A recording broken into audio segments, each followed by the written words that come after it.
No. That's the reason I turned off the noise suppression. And hopefully the mic can pick up the...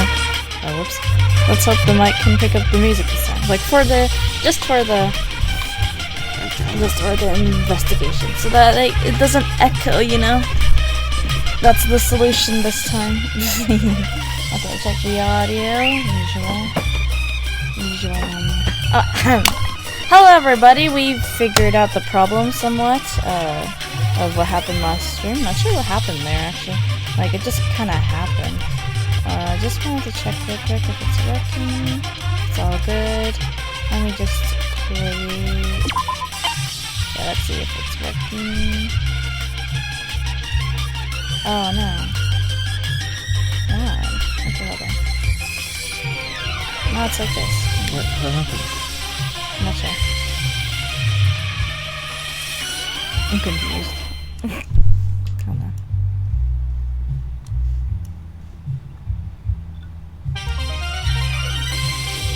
Because like when I loaded in, it just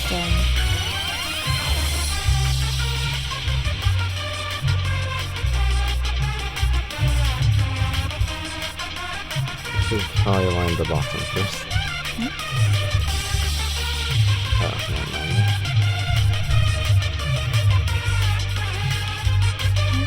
There it is. There we go. You good? There's a bit of a black line in the bottom and top right side. Okay, check the stream.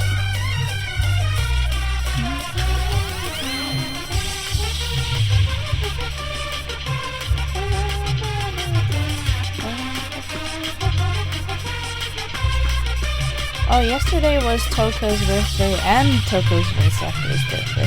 Oh. Coincidence. Also, Mukher Ikusaba's voice actor. Oh, really? See, you can hear the music so clearly. Alright, looks like the screen looks fine. Is the audio okay? Yeah, I was just checking.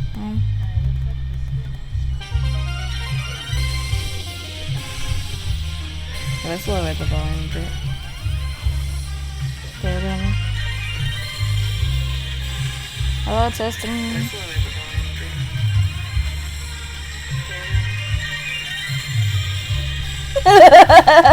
It's clashing. Okay, yeah, that should be okay. Okay, go. Alright, guys, so today we're going to play the Deadly Life and Trial of Chapter 2. Danganronpa another. Without any... Without... Huh? Without any perks. Perks? Yeah, because... What the? Now is it... Why is it zoomed in now? Hold on. I think... What the heck? Why did that happen? Oh no, hold on. Make it fit. Yeah, I know. Hold on. Okay. Okay. Looks like I didn't really need to do anything then, but, okay, hold on. Okay, so let's save for no reason. Alright, so now we are on Deadly Life, and Kokoro is dead. Okay, cool. So first what did I do last time? I talked to all the non-important people, right? Then I went on to, okay, let's go talk to Iroha, because she's all the way on the left. Okay. I know I had to monitor the scene, but it feels really creepy to stand right next to a dead body. On the bright side, at least it doesn't stink thanks to it being frozen. You shouldn't say that. What you just said was very disrespectful. Was it? Sorry. You gotta go. Monitoring duty's been going well so far. No one looks suspicious from here. I appreciate your work. I promise to work twice as hard for you, Yoriko. Emma, how's your investigation going? I'm sorry, Sora, but I want to focus on investigating right now. Can we talk after the trial is over? I have to avenge Kokoro's death. I see. I'll try my best to. Listen. Riri's body from last time was one type of brutality, but the culprit this time is nasty in another sense. I agree. freezing a person whole, it takes some level of insanity to do that. Not that using another way to murder would have made them any less insane. We'll also be in trouble if we don't figure out the culprit, so let's do our best to investigate the case. Nikkei. Nikkei, you seem to be in a bad mood. I know anyone won't feel good right now, but... Mind your own business and get back to the investigation. Whatever you want to do can come after this class trial. Okay. Hello there, Kanada. What's the matter, Kanade? Nothing. Oh, okay, that's it. Kanade will do it. Kanade will solve everything for me. Okay. Alright, time to talk to Mikado since he's right here anyway. Oh, Miss Sora. How's the investigation? How's the investigation going? Oh my god. You're in my way. Get out. Are there no depths to your cruelty, Miss Sora? And I was just about to show you a clue I'd found. A clue? Yes. Take a look at this. Oh, what's this? Dry ice? So how's that? An opened bag of dry ice, no less. I found it on the floor just over there. Dry ice. So this is how they froze Kokoro? Good grief. Who knows? But wouldn't it be too difficult to freeze someone with just this? You could partially freeze some parts, but there are only so many pieces. Definitely not enough to completely freeze Kokoro's whole body. But the fact that this open bag exists means that they must have used it one way or another. Perhaps the low temperature of this room can provide a clue. It would definitely be hard to freeze a whole body with just this. Still, the fact that this exists means that they must have used it one way or another. But That's just what I said. That's what I just That's said. what I just said. Sorry. Considering the cold air and white mist that was here, there is possibility that they used it to lower the room's temperature. This feels like an important clue. I should write this down. please stop that. Oh, sorry. What the? I didn't press the second one. Okay. Anyway, sorry, why should I be sorry about you? Oh, Yuki. Oh, just Yuki? Yes, sir. Okay. Sora, how's your progress? I'm still in shock, really. Me too, but we should keep investigating. That's right. I wanted to ask you something, Yuki. Ask me? About what? You said this morning that Kokoro didn't open her door when you brought her meal last night, correct? Can you give me a full recap of what happened? Sure. Sure, if that would help. It's just like what I said in the morning. After dinner last night, I suggested that to Emma. Since she always left right after finishing a meal, I hadn't had a chance to talk with her in a while. So I suggested going to visit Kokoro together. My, what a brave move on your part. Are you sure that there weren't any personal feelings involved? Personal feelings? Emma wasn't in the best state because of Kokoro's condition, and she was looking for someone to visit her with her anyways. I'm choking, Yuki. Please continue. Alright. Right. Anyways, so that's how Emma, Teruya, and I became a group for Kokoro's supper delivery last night. But when we arrived, there was no answer. We even told her we'd brought Teruya, but again, nothing. After a few more tries, we all just assumed she must have been sleeping. So we left her supper in front of her door and left. It'd be logical to assume that she was already dead at that point. Well, I doubt that. Remember what Yoriko said earlier? The supper we left on our door had been taken away that night.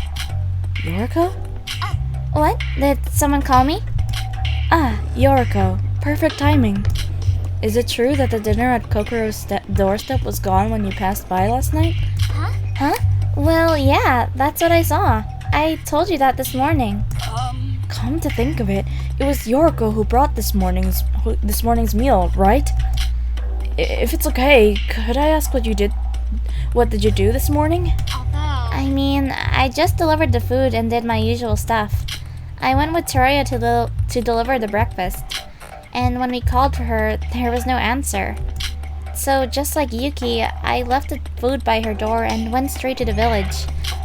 The village? What for? Listen. I always practice cooking in the morning at the village. Hopefully one day we won't have to rely on Mikado's cooking.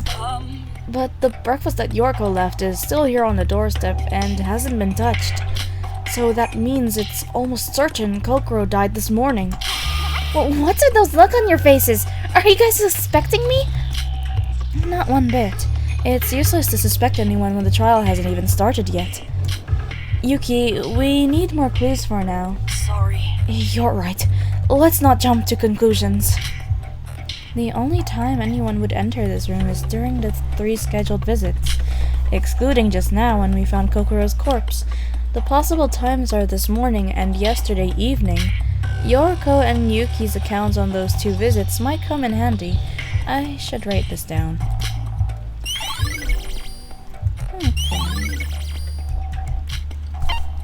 Okay, let's go look at the stuff now. This is a drum container? What is this doing in Kokoro's room? On closer inspection, there was a label on the drum. Liquid nitrogen. Handle with caution. Liquid nitrogen. This thing can freeze an object in an instant. After carefully opening the lid and looking inside, I found that it was empty. If it's empty, that means somebody used it. This seems like an important clue. What is it? Rara, what are you doing? Setsuka, take a look at this. It's liquid nitrogen. The culprit must have used this to freeze Kokoro. Huh? Using liquid nitrogen to freeze Koko? Are you sure? Isn't it a possibility? But... If the culprit used liquid nitrogen, there must be some traces of it left somewhere. What do you mean? aside from that... If they put Koko on the bed and poured liquid nitrogen on her, the sheets in the bed should have been frozen as well.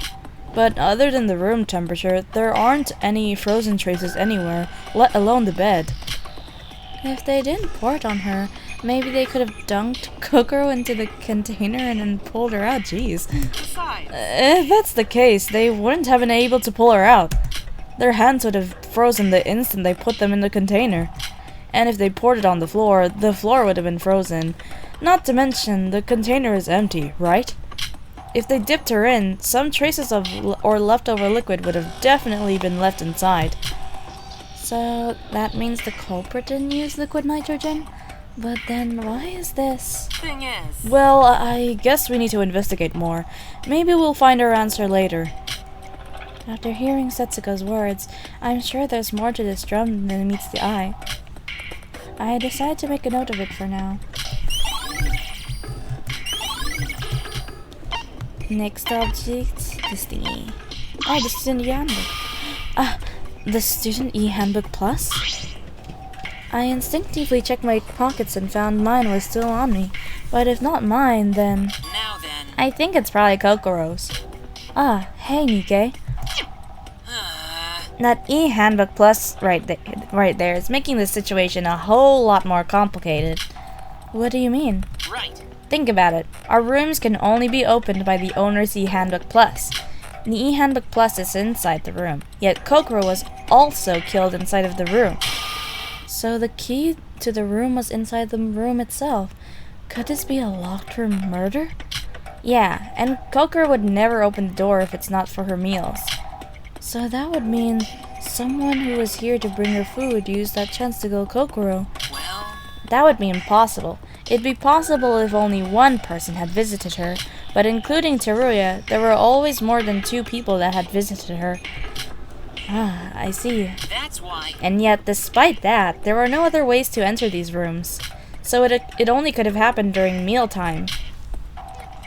Nikkei, maybe if someone had stolen Kokoro's e-handbook plus, couldn't they come in whenever they wanted? Huh?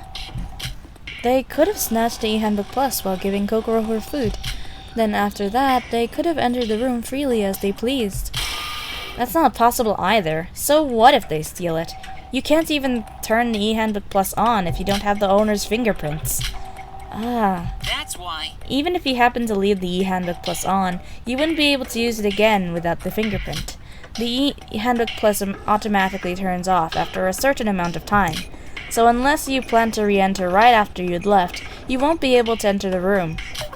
Ah, I thought I solved the mystery.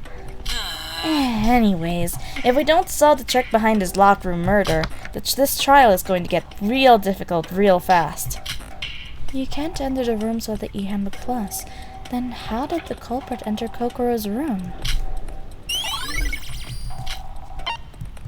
Refrigerator.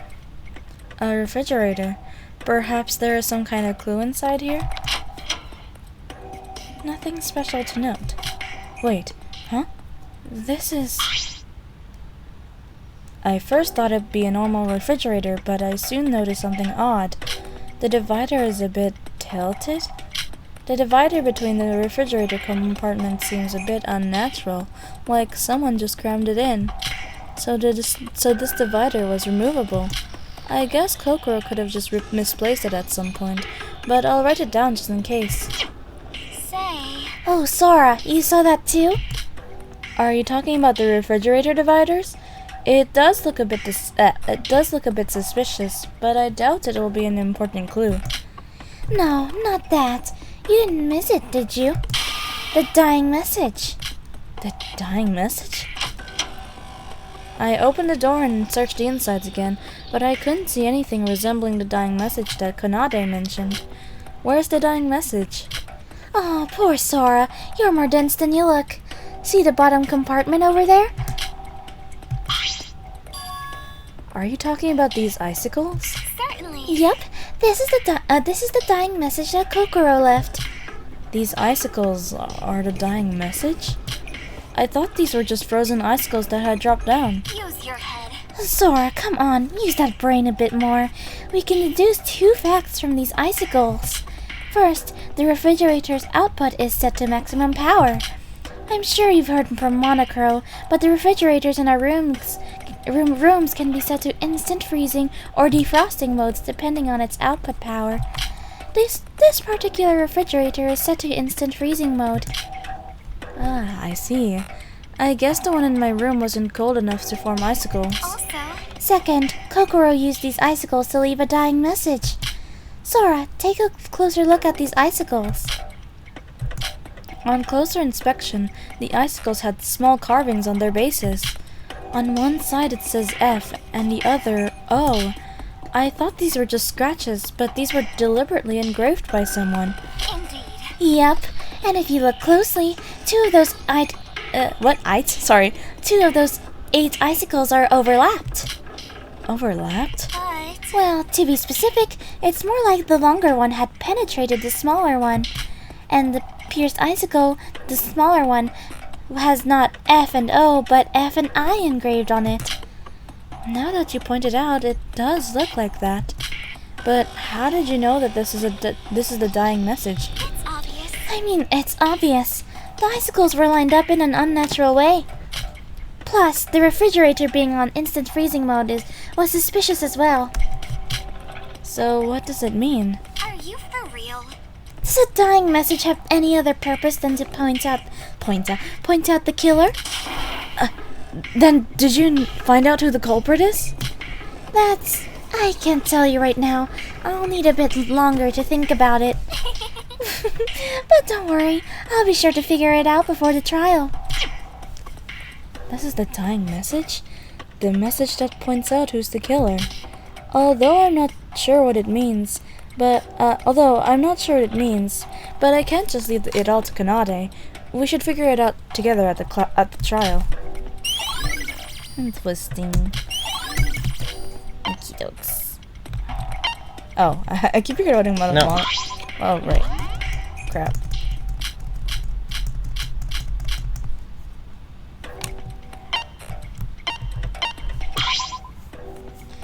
Kokoro's body was lying down on the bed like a lifeless block of ice. Kokoro, who killed you? Is it even possible to figure out the culprit without Kokoro's help? No, we can't let ourselves despair. Even without Kokoro, we need to win the class trial. Kokoro, if you'll excuse me, I'll need to feel around your body to examine you. Kokoro's body was frozen, and she was only wearing her underwear. It was an appalling sight, but the culprit may have left some evidence behind. The cause of death is due to freezing for sure. But since the Monaco file mentioned that there may be additional causes, I shouldn't jump to conclusions. In addition to that... Eek! Both of Kokoro's hands and feet were neatly cut off. This may be the direct cause of death, but nothing's confirmed yet. Other than that, there were no identifiable injuries. It's hard to notice other abnormalities in the first place due to the whole corpse being frozen. Hey, Sora, are you investigating Kokoro's body? Yes, I thought I might find some potential leads. so did you find anything? No, not yet. I have a question though. Why is Kokoro only wearing her underwear? Isn't it because the culprit undressed her? What I'm saying is, why would you take off her clothes in the first place? Maybe. Well, there must have been some reason. Right now, her clothes are under the bed. Maybe it's so that she'd freeze to death quicker? I honestly don't have a clue. I really feel sorry for her. I wouldn't want to die like this. I don't know who the culprit is, but I'm not going to let the culprit get off easy. To leave Kokoro in such a terrible state as this, it's unforgivable. I wish I could cover her with a blanket, but thinking rationally, Shobai's words make sense. There could be evidence found on Kokoro's body. In fact, you're investigating it too, Sora. Right. By the way, Sora, did you also investigate the bed? The bed? Listen. While Iroha and I were investigating around the bed, we found bloodstains. Of course I saw. Aren't those from the cut hands and feet? No, not that. I'm talking about dry bloodstains. Dry? Look. It looks like some time has passed for these bloodstains to dry. You can tell from its color and texture. So where did those bloodstains come from? It doesn't seem like it's from the severed hands and feet. Severed hands and feet. From the looks of it, the blood from the severed limbs came from the frozen blood vessels as they started to thaw. With this, we can assume that the hands and feet were cut off after Kokoro had completely frozen over. Then these bloodstains must be from before Kokoro was frozen, right? Yeah, I thought so too. But then again, it's probably too soon to say anything for certain. Well, Yoriko, you're a lot smarter than you seem. Hey, why do you keep acting like using my brain is some kind of big feat for me? I'm trying my best to figure out what happened too, you know. I'll make sure to make note of that. Thanks, Yoriko. I don't... oh, it's nothing really.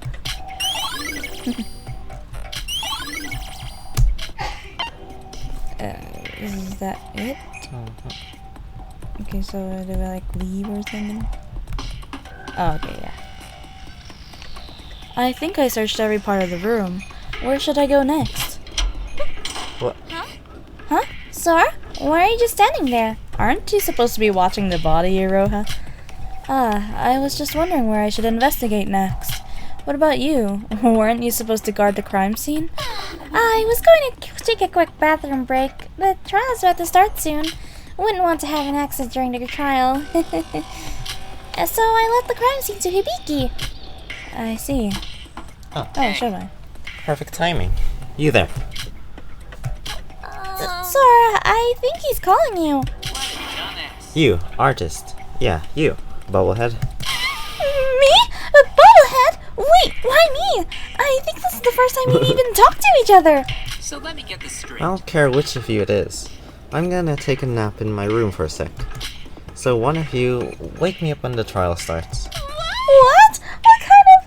I don't get why you're asking me, nor why you're even sleeping during the investigation. How about this? If you don't do it, then I'll make sure you don't wake up at all. Alright, I'll do it. Shobai, are you out of your mind?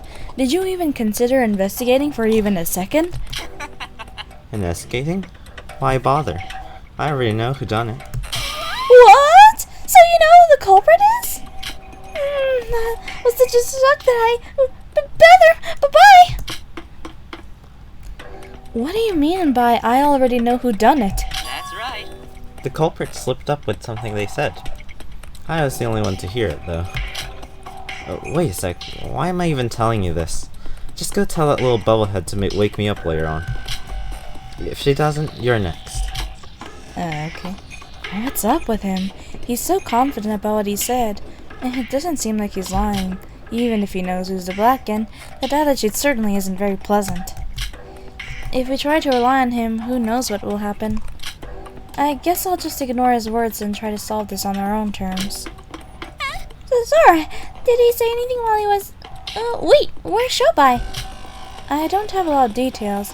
He just left after telling me to tell you to wake him up from his nap. Unbelievable. I got scared, so I accepted his request without a thought. But I'm not going to do it. Never. Oh, what's with that attitude? Ignoring others as you please. Maybe it'll be better to leave him here so he'll be executed for not joining the trial. Sora, isn't that going a bit too far? I was joking. Please don't take that seriously. Anyways, I'm going off to investigate elsewhere for now. Okay, I guess I'll return to my post now. See you later.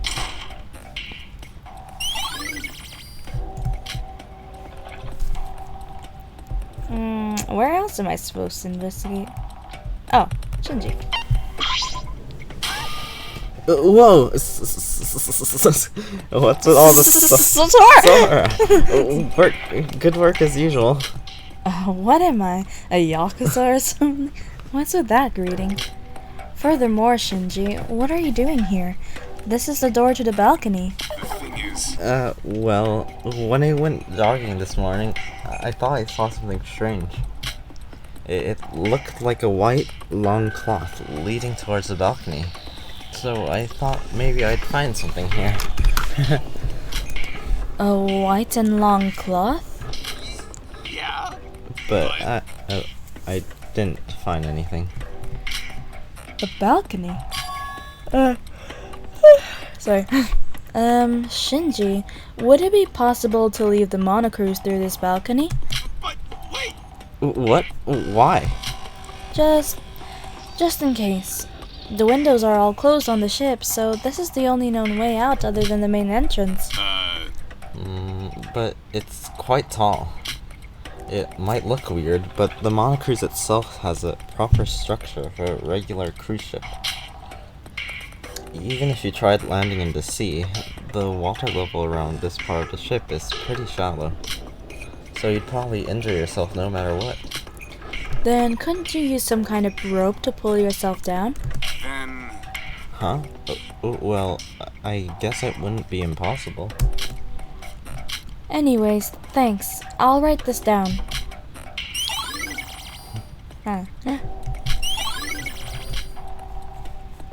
I'll be leaving then. hold on. Sora, where are you off to? I already figured out where I want to investigate next, thanks to you. Thanks to me? Good luck with the rest of your investigations, Shinji. Is there bread? No, I was gonna buy some after the investigation. The Mythical Wonders Museum. Shinji said that the Yuki Onna statue here had been broken a few days ago.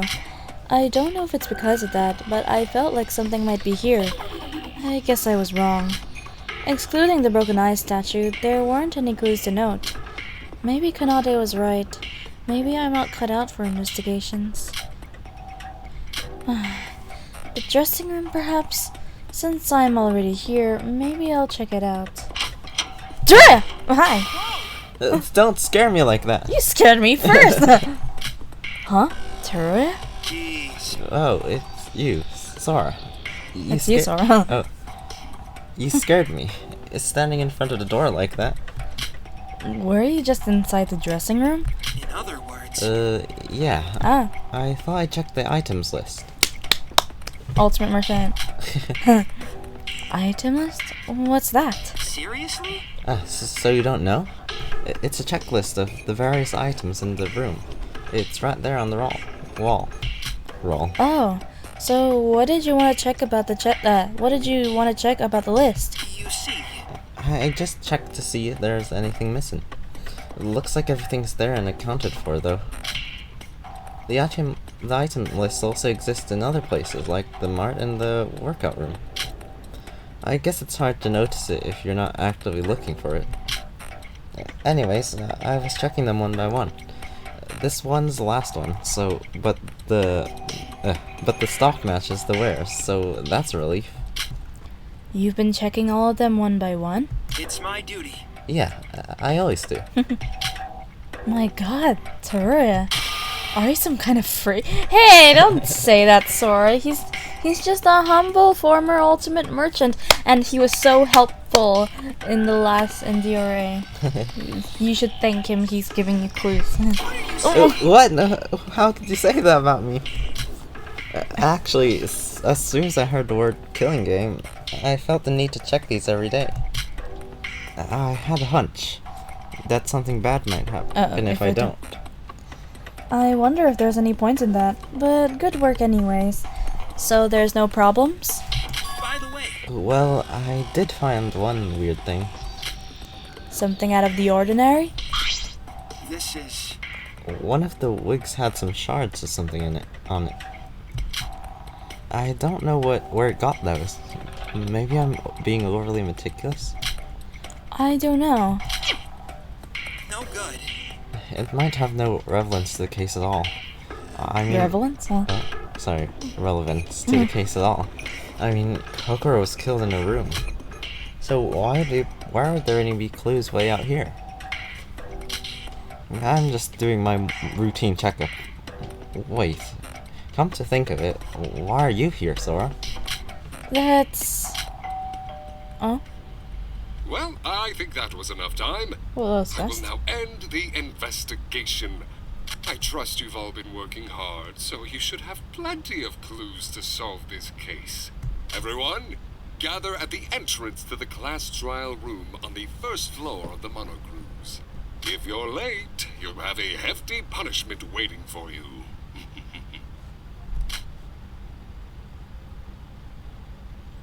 Gosh, Teruya, I don't think we have any time left to be chatting like this. Yeah, you're right. Let's head to the class trial room right now.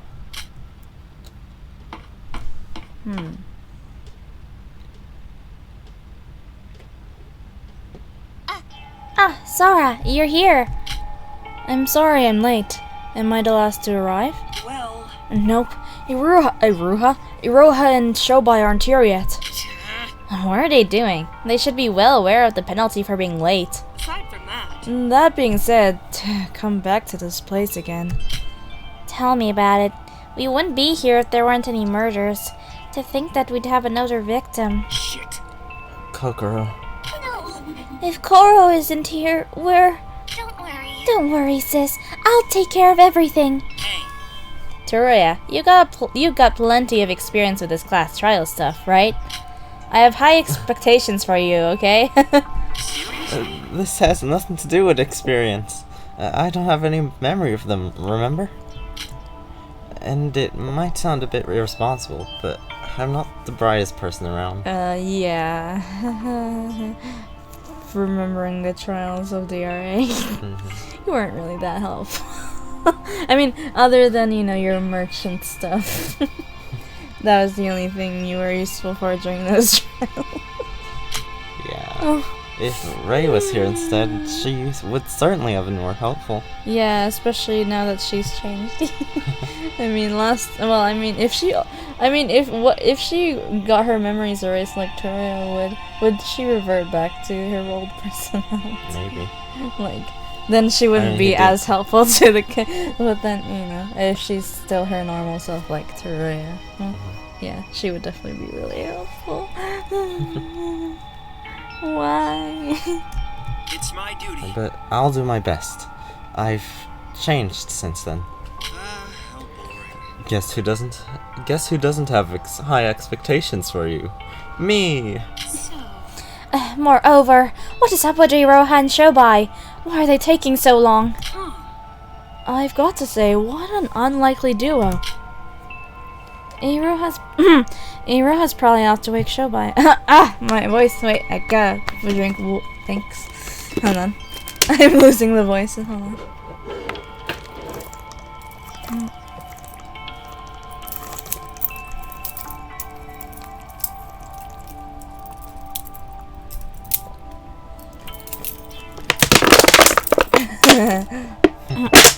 Ow.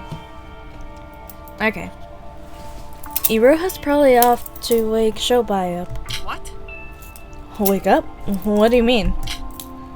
Well, well, Shobai said he was going to gonna take a nap until the class trial starts, saying that he has nothing more to investigate. What? Nothing more to investigate? Unbelievable! How should I say this? He looked pretty relaxed. He says he already figured out who did it. What the hell? The culprit? But I don't have a single clue on what happened. Is he thinking that all of this Kokoro's death is just fun and games? I can't forgive that kind of attitude. Well, there's also the chance that he's actually the culprit and he's bluffing. That's... Whatever the cause may be, he was still napping while everyone was investigating for their lives. Good grief. It's nothing new. This is the same person that slept through the trial last time, after all. Yeah, true. Jeez. He's definitely crazy. Oh. I'm sorry for being late. Shobai, you arrogant slimeball. Stop napping when our lives are on the line. These class trials are not a joke, got it? Are you serious? We're the last ones here, right? Then let's get moving. Better watch it. Move in, my tinker. You never do anything. Hey! Why are you late, Iroha? Sorry, Shobai. He isn't the type to easily wake up. Did this get any more boring? This case is easy anyways. You can take it all by yourselves. Why don't you go over the deals I'll be managing when I leave this place? Listen to me! Calm down, Shinji. Hey now! Sora's right. Sorry, I think I went anyway. Sora's right. It isn't the first time Shobai's like that. Just ignore him like we do with Mikado. Wait, what does that? What the? But I just can't stand that kind of attitude. What, you're still interrupting me?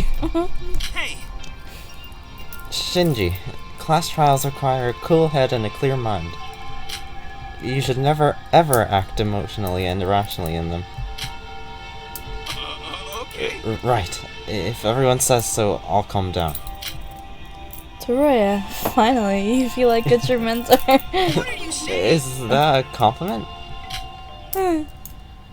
Despite some students choosing to be tardy, it's time to finally get things started. Is everyone ready? Everyone, please enter the elevator in front of you to join the class trial. I'll be waiting for you there. Can the stream hear the voices? So it's starting again. I'm scared. Don't worry. We've all got to face this together, and we did what we could. We need to end this by discussing what we found. Yes! Yep. When the trial ends, at least one of us won't be here back up again. Yeah, you guys are right. I said I'm gonna trust you guys again. It's because I trust you that I suspect you. To find the culprit and survive with everyone. Sis, I said you should just leave everything. I said you should just leave it to me. Everyone! Guys, I have a favor to ask of you. It might sound out of place, but I really liked Kokoro. At first, I just wanted to talk to her, but she listened to me and my heart. I want to find, no, I will find the heartless monster who killed her. Please!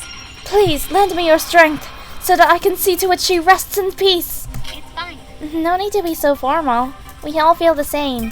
Alright! Yep, everything positively. We can go through anything. Well, in all seriousness, if we don't do this, we'll end up being dead meat anyways. Hey now! Don't you dare interrupt this touching moment, Hikato.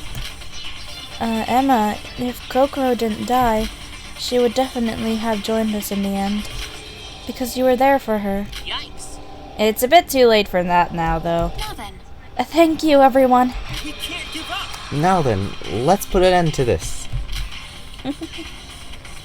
As Emma said, we all feel the same. Well, most of us, at least.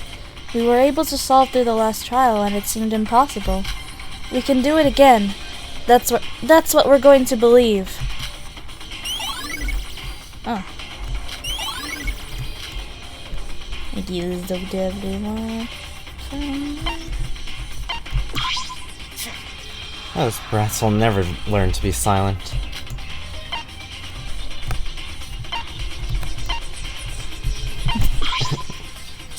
What a pity. No one gives me a chance to speak. I just gave you. No, you didn't. You just... Oh, well, You just cut him off twice. oh, right. Whoops. Shobai, you never thanked me once. I'm really, really offended. I'm starting to feel sick, but there's no way out, I suppose.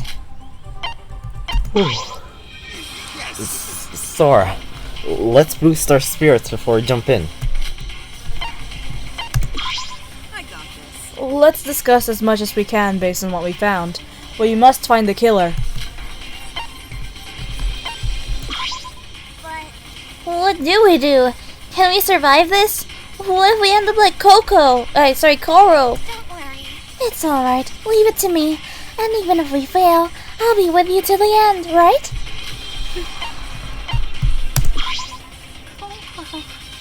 Please wait. Your killer will surely pay. Hey, Let's go. This is... The class trial. Even with my memory loss, this place feels all too familiar. Somewhere I never want to go back. Damn, to think I'd end up here again. Poor Teruya. Why Teruya? I know, right? Jeez. Why couldn't it be Kinjo, man? It would be a lie to say I'm not scared, but it's our only option. Let's do our best. Let's go. Here goes nothing.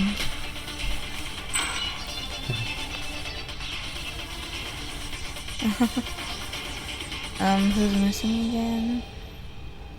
Oh, Hajime. Right, I forgot where they were.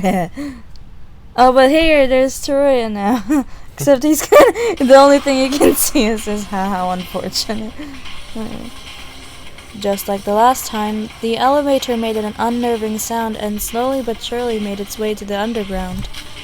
Everyone stayed deadly quiet, as if we'd silently agreed to. It was like there was now an unspoken rule that the elevator was a place to silently ready your hearts.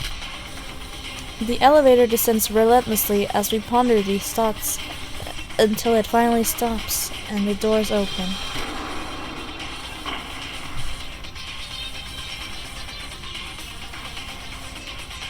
Oh, look at them. Hello there. You've arrived. I've been waiting. Hey, why does this place look different to last time? It'd be boring if it was the same always, eh? So, for your amusement, I changed up the design. What the hell? Amusement? Just how in the world is any of this amusing? Very well. Well then, please take your place where your name is written. I wish you Oh, Teruya's next You've to done this Mikado. once, so you all know how it goes, right? why are Mikado and Teruya placed next to each other? Aren't they enemies?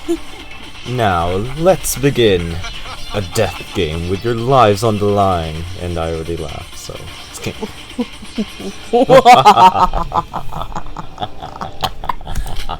Okay, I get it. Why? The second class trial. To say that we'd be calmer after doing this once before would definitely be a lie.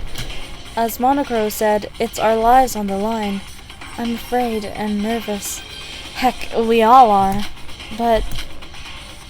oh, Kokoro must have been much more afraid. It must have been scary and painful. Though it hurt to lose Yuri, Kokoro was much closer to us personally.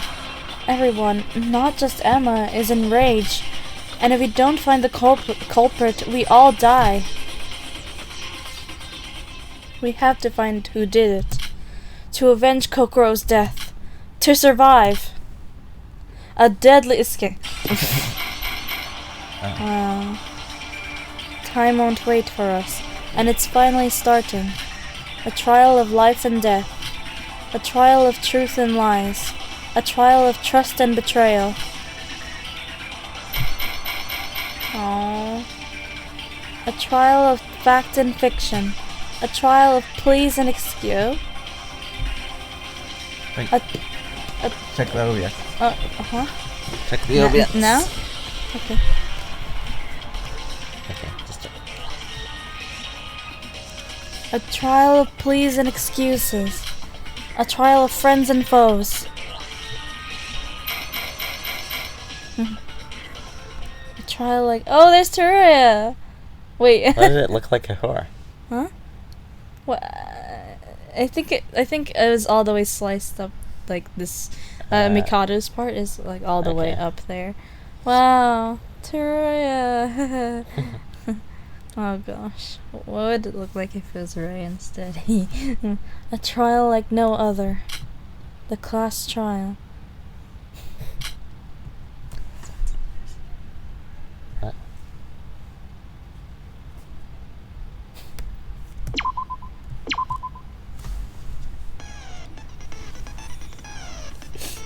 Wait. Okay, so let's see what this. We have these on already, but let's see if Yeah, I. nothing else. Right. How painful. Oh wow. Okay. Okay, well I'm not gonna look at I these guess you're again. gonna use the headphones. Yeah. Hold on. Let's save here. Wait, I already saved. Okay, let's begin the trial. But just a sec. I'm gonna set up the headphones. Okay, move on. What?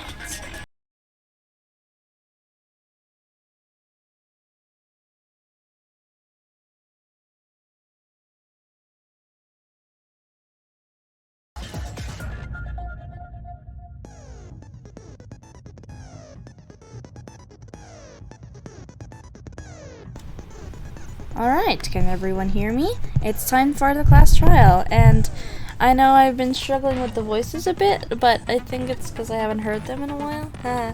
Hold on. Hello? Yeah, alright. Audio sounds awesome, like usual. So yeah, feel free to help me out during this, because yeah. Alright, so let's see if this, okay. So this is fine. Alright, let's go begin the class trial. If the stream sees full screen, because for some reason it's put in the corner right now, like from what I'm seeing right now. Hold on. Give me a quick second. Hello.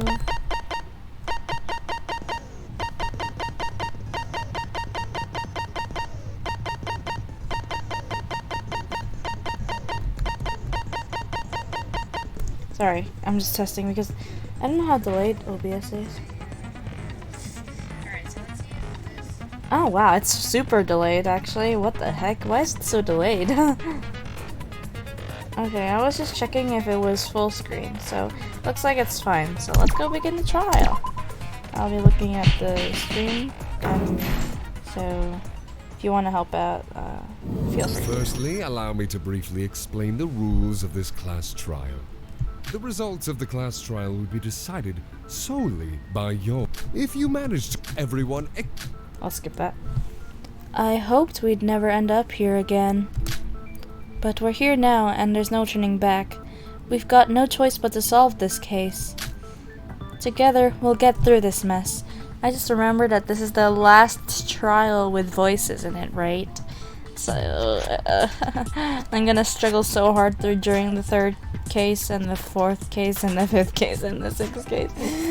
I mean, chapter.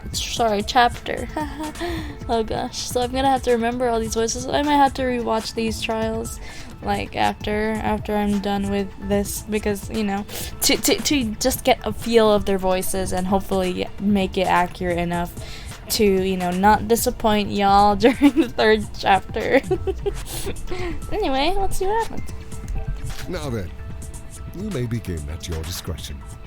So we're looking for the person who killed Kokoro. Where are we even supposed to start? I'm already totally lost.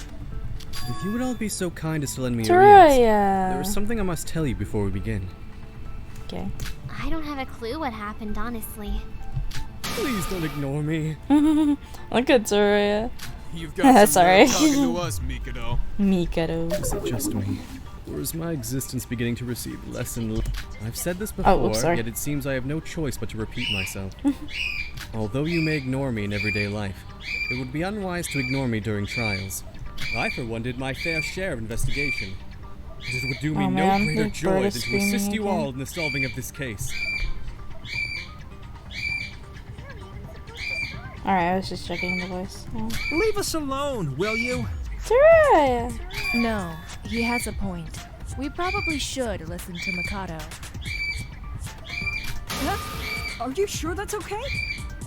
It's not like Mikado can afford to let us lose the class trial, considering all our lives, his included, are on the line.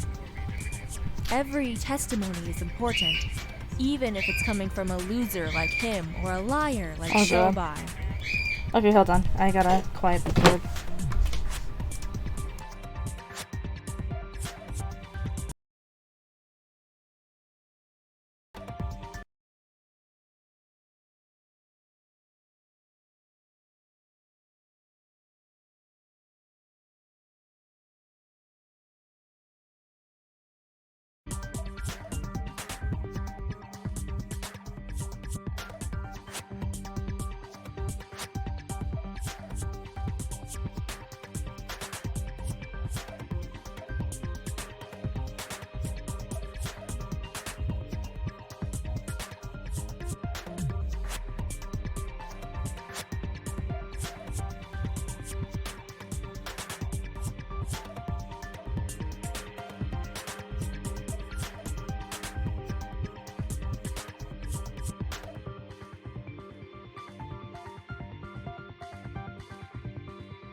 Alright, guys, I'm back. So, oh, the music went off. Oh, okay, there we go. Alright, so let's go continue on. Here we go. You're something else, Miss Sora. But more importantly, he could be the Blackened.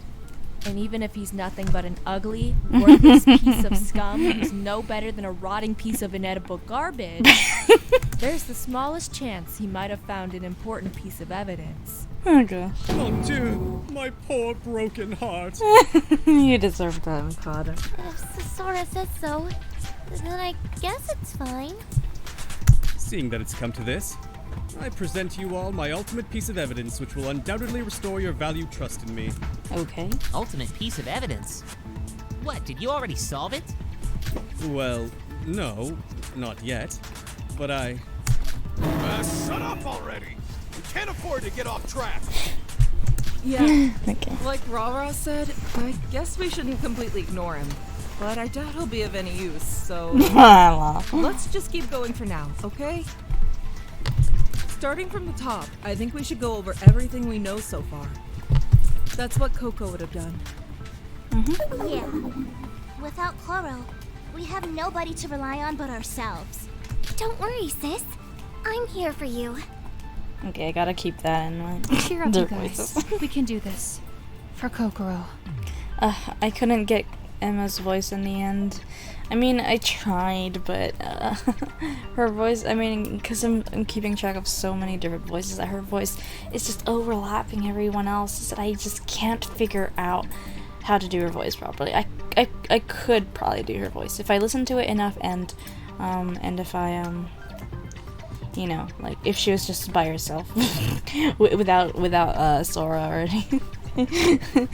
And if I had like the kind of British accent she was trying to do, but I know it's like somewhat fake from what I've heard. Anyway, we'll see. Alrighty then. So, what we know about the case so far? Let's see. I mean, it's easier said than done. I'm not even sure how we're supposed to start. Why don't we talk about what everyone was doing before we discovered the body?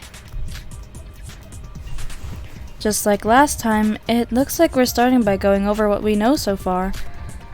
I still don't have a clue who the killer is, but with a little cooperation, we should be able to figure that out. Nah, we already know the debate, the non-stop debate, so it should be no problem. Okie dokes, let's see what happens. Wow. Look at everyone. Oh, Kokoro. Oh, it's just one moniker file again. Thought it'd be more than that. Oh, well. So, we found the dead body right around lunchtime. No, we didn't. Just kidding. We did. Sora, Teruya, and I went to Kokoro's room to bring her lunch like always. Okay. But Kokoro didn't answer. Oh, Yuki Teruya. So naturally, we started to get worried. Oh. And that's when I heard you guys and came over, right? Once you guys told me what was going on, I went and got Monocro to open the door for us. No, you did. Just kidding. When we went in, Kokoro was... Oh, that would mean that Kokoro died around lunchtime. Nope. No, that's wrong. No, that's wrong. Nice. Alright, and then we get to save here, right? Yep, save here because it's so important to save, especially after what happened last time. Because I lost all that free time progress and the investigation progress. So annoying. Why not? Just because we found the body during lunchtime doesn't mean Kokoro died around that time. Even the Monaco file says so. The time of death is unknown. Speaking of which, the Monaco file this time around isn't very helpful, is it? Probably because she was frozen. Even professionals have a hard time determining the time of death when it comes to frozen bodies. But if the time of death is unknown, then doesn't that mean that there's still a chance she really did die around lunchtime? I suppose we can't rule out the possibility, but it's probably pretty low. Then I guess we should be talking about when Kokoro really died. Wait, do we really need to? I thought it was obvious who the killer was. What? Wait, what? Nikkei, you already figured it out? Oh my god. Nikkei. Ugh. I can't. Okay, I mean, I don't know if you guys know. I mean, I think it's pretty obvious from all my Danganronpa and other plays that Ray is my waifu. And then we have Nikkei here, or Nikkei. And my name is... Okay, but I don't know if you guys know, but my name is Nikel. Online. Do you see what I'm getting at? I just find it so funny that Nikkei's name is... Not only does it look like it's named Nikel if you remove the I and turn it to an L, and you can already turn it to an L just by removing that little dot on top. But not only that, but it resembles like if you were to combine my name with Ray's. It's such an embarrassing fact. It's not that embarrassing actually. It's just coincidence. But what if it wasn't? You know. Just kidding, but. I don't think Nikkei would be like a combination of me and Ray anyway, it's just his name. But the fact that his name is like Nikel and also Ray, I just find it really funny. That's what I just wanted to mention. Who is it? Who's the Blackened? Yoriko Kabuya. Need I say more? Bro. Huh? Yoriko's the culprit. Wait, not this again. Why am I always the one getting pinned for this stuff? This is only the second trial, man. Chill. But aren't you the one who brought Kokoro breakfast? If she was dead by lunchtime, then it sounds to me like that's the only opening for someone to get a stab at her. What? He certainly has a point. If she was alive during the breakfast visit, but dead by the time Miss Sora's assemblage stopped by, then obviously whichever group was the last to check in to deliver breakfast is the most suspicious. Yeah, but you need to solve the murder first, not jump to conclusions. You need to know if the murder really is how they played out. You don't even know when she died, so you have to rule out. Why do they always do this? They accuse someone and then they see. This is why you always need to look at the facts first before you start accusing someone. You know, because like, what if you get it wrong? If you're just biased to, or it's like, I mean, I know that's how trials. I mean, I know this is how the usual Danganronpa trials go because, I mean, where's the conflict and the drama, right? But yeah, I do find that kind of annoying. Like, just figure out how the case goes first, and then you think, hey, who fits all this? Who's the culprit that can fit into this? Like, you already know the body is frozen. Like, even, like, I would already doubt it because the body is frozen. Like, even if I didn't know, but, like, because her body is frozen, it's just impossible for her body to freeze, like, around lunchtime, breakfast time, you know? So, anyway, continuing on. I don't know what else to rant about this anyway. And what do you know? That would be none other than Miss Kabuya. Wait, but I was with Teruya the entire time. How do you possibly expect me to kill her with someone else there?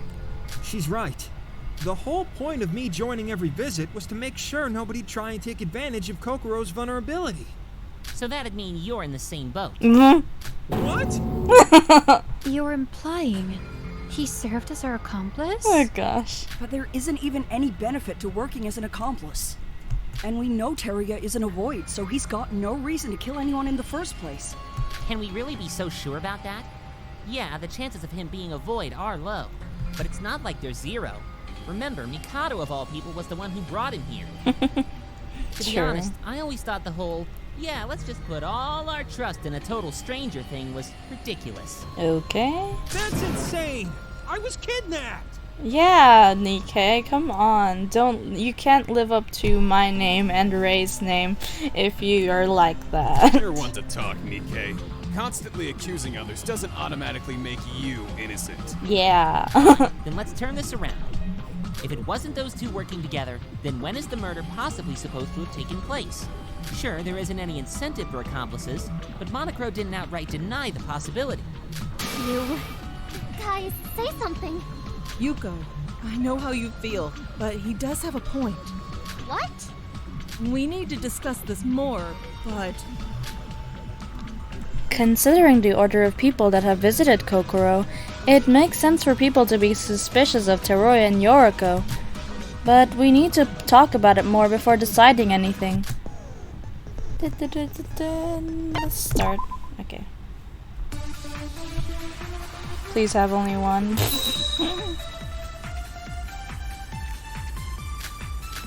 Okay, nope. I get 3. Thanks. Well, I'll figure it out. It's fine. Why are you guys suspecting me again? Just like the last case. Considering the order, that breakfast visit was the only possible window for murder. Shut up. I was with her, and she didn't do anything suspicious. Like Nick said, Wait, hold on. there Let me is a check possibility of you two being accomplices. Was it severe limbs? I forgot. I think it was Kokoro's handbook plus. And then it was Yoriko's account.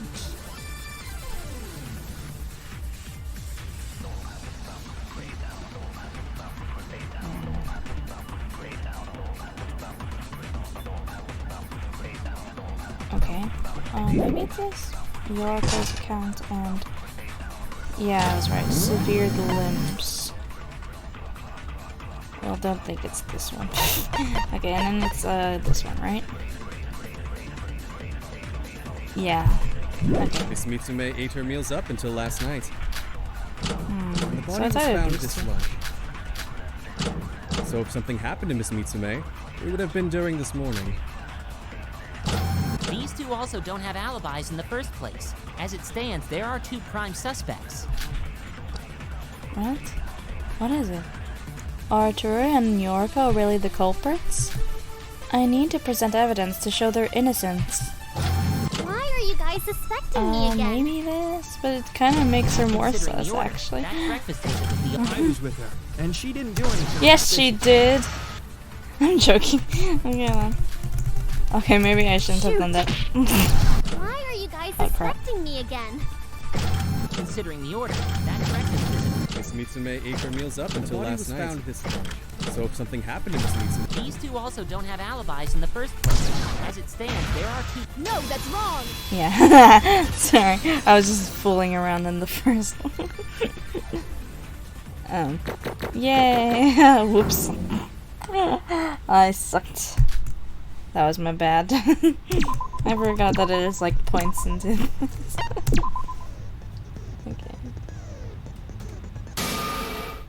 Sorry, Nikkei, but I won't let you badger Yoriko again like this. Sora. Aww. Yoriko has an alibi. After the trip with Teruya, she went straight to the village to practice cooking. Yeah. When there was no answer, we left the meal on her doorstep. As soon as that was done, she told me she was gonna continue practicing her cooking at the village. You got any evidence to back that up? Well, I did meet a few on the way there. Ah, I saw her. You were cooking some stew, right? There are plenty of witnesses, Nikkei. There are plenty. That was just Iroha. If what Yoriko says is true, then there would have been no time for murder. Alright, then we can excuse Yoriko. But what about Teruya? He entered Kokoro's room every visit. There could have been plenty of chances for him to kill her. True. Kokoro said she'd only open the door when 2 or more people came to visit her. Thus, under normal circumstances, if anyone entered Kokoro's room to kill her, then we're dealing with more than one culprit. Now that Yoriko's alibi has been confirmed, it would have been impossible for Teruya to kill Kokoro on his own. Thus, the theory of Yoriko and Teruya being accomplices is disproven. Yep. Your argument is What the? Nikkei, shut up, man. No, that alone isn't going to suffice as a valid alibi. The evidence in Kokoro's room supports that. Sorry, but as a journalist, it's my job's instinct to pursue every last detail of what I find suspicious. Oh no, I have a bird on my hand. Allow me to present you with this evidence. Let's see if you can retaliate against the ultimate journalist's latest scoop. Fine. Nah, I already heard it. Okay, let's go. Oh man, how am I gonna do this? Hopefully I can do this. So I only need to... Oh man, I think it should be... Delivering breakfast, Yoriko went to the I can understand. But she could have easily killed her then and there before fleeing soon after. She visited Kokoro with Teruya with the intent to kill her. Then she switched so that she'd have a witness for her alibi. I'm gonna die. Okay. You saw the state of the body, didn't you? It was frozen solid. Hold on. Could Yoriko Can I have done look at such a feat in such a short span of time? Oh It'd man. be impossible for Yoriko to do that and immediately leave for the village. Nope. There's a way that she could have frozen Kokoro instantly. Okay, so I'm just gonna check the stuff real quick. So it's Setsuka's account here.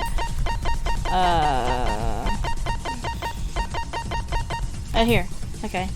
Setsuka was suspicious of the liquid nitrogen container. According to her, there should have been some traces of liquid and nitrogen in the room. The culprit used it to freeze Kokoro. However, she found nothing of the kind. If this is true, what could have been liquid nitrogen for? Okay. And then next was the Monocruise balcony. Fourth floor of the Monocruise has a balcony. Since all windows on the Monocruise are fixed, it's the only place other than the entrance that leads to the outside. Wouldn't it be possible to exit the Monocruise through this place? And the last one is the divider. Oh, it's right here. Something about the dividers in Kokoro's refrigerator looks off. They're loose and were not put in the right way, as if someone had taken them out and hastily put them back in. It could have been just Kokoro being clumsy, though. Okay, so I think it's most likely... It's most likely this one, right? Sorry. Actually, no, never mind. It's probably the other one, then. What is it? The Monocruise balcony? Okay, we'll see. Let's go. Ah, crap. The room says it all. She used liquid nitrogen. Oh, nope, it's Setsuka's. Kokoro, then poured liquid nitrogen over her. Her Owie! body freeze instantly. And there you have it. Our prize. I suck. I suck. Oh my god. If Yoriko really did kill Kokoro, she'd have needed to be incredibly swift with the task. Niki's theory is plausible, but he's overlooked something vital. Let's show it to him. Setsuka's account. So, after delivering breakfast, Yoriko went to the village. That much I can understand, but she could have easily killed her then and there before fleeing soon after. She visited Kokoro with Teruya with the intent to kill her. Owie! Then she Crap. switched so that she'd have a witness for her alibi. Oh god, I suck, bro. You saw the It was frozen solid. Could Yoriko have done such a feat in such a short span of time? Whoa. It'd be impossible for Yoriko to do that and immediately leave for the village. Nope. There's a way that she could have frozen Kokoro instantly. Her room says it all. Wait, what's the... Crap, I forgot the... Ah! Oh, it's this. Oh, shoot. Wait, I forgot the... Ah! I suck! Oh, hi there, Emma Makarov. How cool of you to watch over this. Okay, hold on. Nice of you to join us today in this specific trial. Let me just really quick. So, after delivering breakfast, Yoriko went to the village. Okay. That much I can understand, but she could have easily killed her then and there before fleeing soon after. She visited It's so hard. It's not that hard, but it's hard. No, it is hard now. Okay, crap. You saw the state of the body, didn't you? It was frozen solid. Could Yoriko have done such a feat in such a short span of time? It'd be impossible for Yoriko to do that and immediately leave for the village. Nope. There's a way that she could have frozen Kokoro instantly. Her room says it all. She used liquid... Sorry, I accidentally pressed the wrong one. Okay. Phew! I did so bad there. 5. I suck. Oh man. Alright, we're saving here. Okay. No, that doesn't add up. There's no way Yoriko used liquid nitrogen to freeze Kokoro. Oh, whoops. What are you talking about? We all saw an empty container of it in her room, plain as day. If she really used that to freeze Kokoro, then there should have been traces left behind in the room. But other than her corpse, we didn't find a single trace of anything else being frozen. Right, Setsuka? Yep. No traces mean that the liquid nitrogen was probably never used. Maybe she could have frozen Coral in some other room before bringing her back in? That had taken a significant amount of time. Nikkei's proposition is that the crime could have been done within a short amount of time. If Yoriko, our supposed murderer, had taken time moving the body like that, then it would be impossible to arrive at the village as early as she did. So Yoriko and Teruya are innocent? That's what I've been saying since the start. I know that from an opportunity standpoint, we're suspicious. But don't you think you're being a bit cruel, Nikkei? I'm so sorry, Toria. I apologize on behalf of Nikkei, from Nickel to another, you know? I mean, from Nickel to Nikkei, you know? Apologies, Toria. I'm so sorry. Hey, what's with that attitude, Nikkei? You owe these two an apology! Yeah. Now, fighting won't get us anywhere. Since Bravo's cleared up our suspicion on Terry and Yuko, let's get back to the case. If not for freezing, then what was the liquid nitrogen for? After all, since we found a container in her room, we can easily assume it must have been used for something, correct? No, that's probably a red herring. A red herring? A red herring. But the label on the drum clearly said liquid nitrogen on it. Right. The label, but nothing else. Yep, you. I'm saying that they probably just stuck that label onto an empty container. Look at it closer. Yeah, there's literally nothing inside. It's slanted, slightly, as if hastily slapped on. I'm willing to bet there was never any liquid nitrogen inside that container at all. Wait, then how did Kokoro get frozen? It must be the Yuki Ona's curse after all. Oh man. No, not the Yuki Ona's curse. Of course it's not because of the curse, but still, to freeze someone so thoroughly.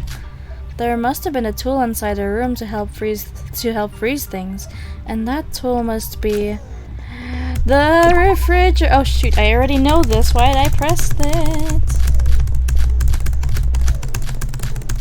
Okay. Sorry guys, I accidentally pressed it. Okay, so let's go with the hangman's flashback.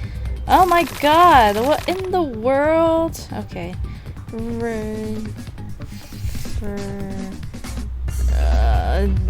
There's too many. Wait, I think this was E here. Okay. Then it's F, which was here and here. Do I get to see it? Oh, I guess not. Well, this is quite unfortunate. I think I saw an eye here. Whoa, why do you look like Kaede? It's probably the Ahoji, right? Oh! Oh my god, I actually got that. Okay, cool.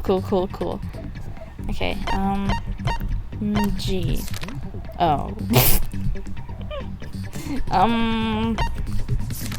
Okay, owie! I wanna see though. Crap, there's 4 seconds left. Oh no.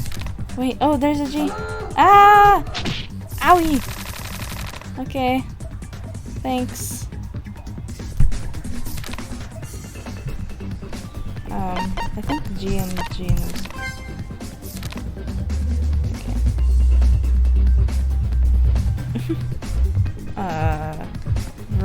refrigerator. There was an A here. Yeah. And an A. Nope. Crap. I don't remember. I don't remember. I wasn't paying attention. Wait. Nope. Oh wait. Ah, crap. I'm so stupid. That wasn't what I meant. This discussion is going on. This isn't. Ah, shoot. Okay. Ow. Oh no, I'm gonna do so horrible for this. Okay.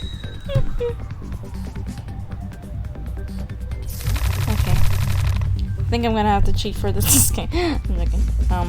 So E. Oh, is it the same? Oh, okay, that makes a lot of sense now. Hold on. So, okay. We have E over here, and then where did I press F before? I think it was here, and then here. Yeah, okay. And then refrigerator. Oh, I remember this one. T.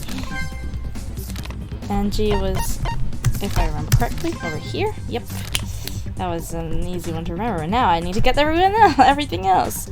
Refrigerator. I saw an A over here. Maybe here? Yes! Okay. Crap, I don't remember seeing any T's. Okay, if it's TTOU, has to be in the middle, right? Nope. Oh, I'm stupid. I forgot that's where G is. Oh, no, wait. Ah! Okay. Okay, there's the T. Okay, I think I know where the O is already, so. And O. Phew! I see. That was really bad. Oh man, I think I'm not doing so good alone. Oh, okay, I didn't lose that much score. How unfortunate! Anyway, 55 points. I did so horrible there. I'm so sorry, guys. I am not the best at memorization. Especially with my distraction. It's probably the refrigerator. The refrigerator? The culprit froze Kokoro with the refrigerator? Well, excluding the liquid nitrogen, it's the only thing left capable of freezing someone. But is there any proof that the refrigerator was used? Proof that the refrigerator was used to freeze Kokoro. I wonder if that's where this comes into play. It is the, depends what you want. Maybe it's this one? Got it. Yeah, okay. I Yay! noticed the refrigerator divider in Kokoro's room was a bit loose. Perhaps it's because the culprit had taken the divider out to fit Kokoro in, then placed it back when she'd been frozen. Miss Mitsume is quite small, so if they squeezed her right in, I'm sure that she'd fit rather nicely. Squeeze in? Watch your words. There's also the fact that her refrigerator was set to instant freeze mode. For those of you who use that setting, I'm sure you can agree it's definitely powerful enough to freeze a human being. Wait, even if the output was set to instant freeze, there's a big difference between freezing some leftovers and freezing a whole human being. We're not talking about mild frostbite here. The monochrome file says that she was frozen to the point where all her cells suffered from necrosis. If she was frozen that badly, that means the culprit must have left her in for at least a whole day. Huh? Wait, that means Coco would have been in there since yesterday's lunchtime. Yuki, when you were there with me and Tsuruya delivering Kokoro her meal, there was no answer, right?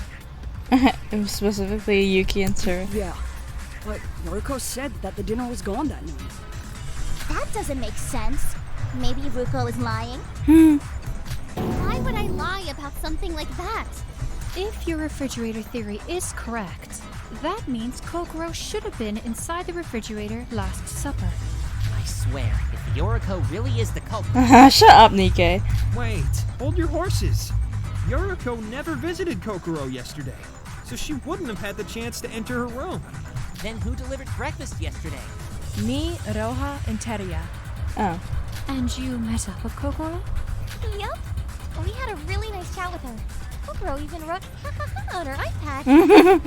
Those were the days. That means she was alive up until that point, at least.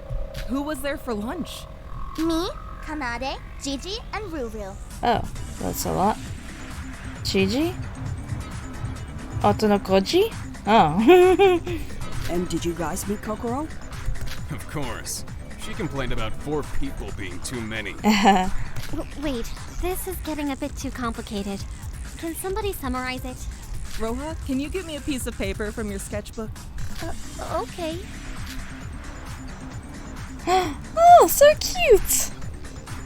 Okay. So... Day before yesterday, Sora, Yuki, Oh, okay, so that's like the first time Kokoro's disease appeared. So first it was Sora, Yuki, Yoriko, and Setsuka, and then they started the routine. Then Teruya started joining everything. Then the first group was Yoriko, Setsuka, and Teruya. Then dinner was Yuki, Nikkei, and Teruya. Then yesterday, the first on her breakfast was Sora, Iroha, and of course Ture. Then the last group to see Kokoro was Shinji, the twins, and Ture, of course. Then they were unable to meet with Kokoro from dinner, but the dinner plate was taken, so they think that Kokoro was alive at that time. So it was Emma, Yuki, and Teruya. Then the next day was breakfast. Well, why was it only 2 of them, though? Like, 3 people and then 4... I mean, well, the 4 people in the beginning doesn't count because they didn't have that routine. But then everyone else is stuck with 3, and then there was 4, like, for lunch for some reason. But still couldn't meet Kokoro. Was Yoriko and Teruya. Why was it only 3? Why was it only 2 of them, though? Anyway, then lunch was body discovery. Yeah. Jeez. If we summarize what we've discussed so far, this is our result. Setsuka, your drawing's adorable. I know, right? You drew such a good summary, too. I hereby dub you the Taking Notes Master. Mikado. Or would it be Mistress? Miss Chiabukuro, which do you prefer? Stop. I'd prefer it if you stopped focusing on the drawings and instead focused on the timeline of events. I was hoping you'd get chocolate, actually. So these are both mine. But I said I wanted 2.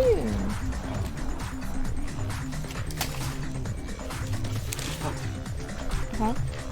Okay, anyway. Sorry, food interruption. I got some shawarma on my hands. Anyway, let's continue on. Looking at this, we can confirm Kokoro hasn't answered her door since yesterday evening. That means something definitely happened between those 2 visits. Does that mean the visitors right before then? Or one big culprit? Huh? Yeah. I was wondering why she got fired. Thanks. Anyway. What? I know, right? It's Why so are we cute. the culprits? How would that even work? I know, right? 4 people just being I culprits. doubt that 4 people were accomplices. Especially when the chances of there being even 1 accomplice are close to 0.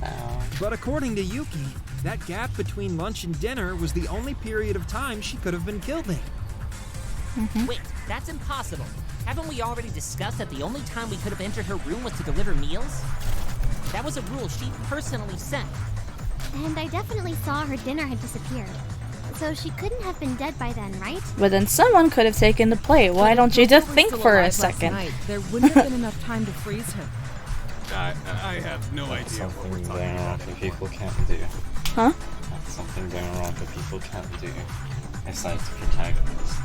Sorry, what? That's something going on that people can't do besides the protagonist. Can you get the tissue?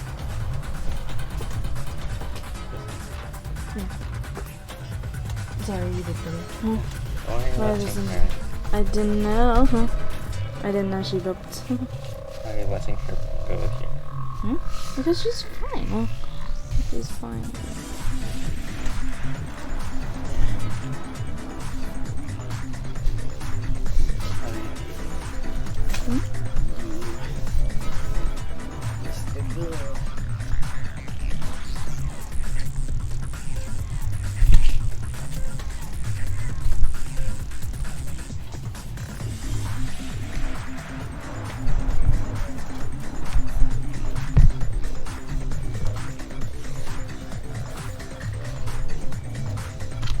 Sorry guys, hold on.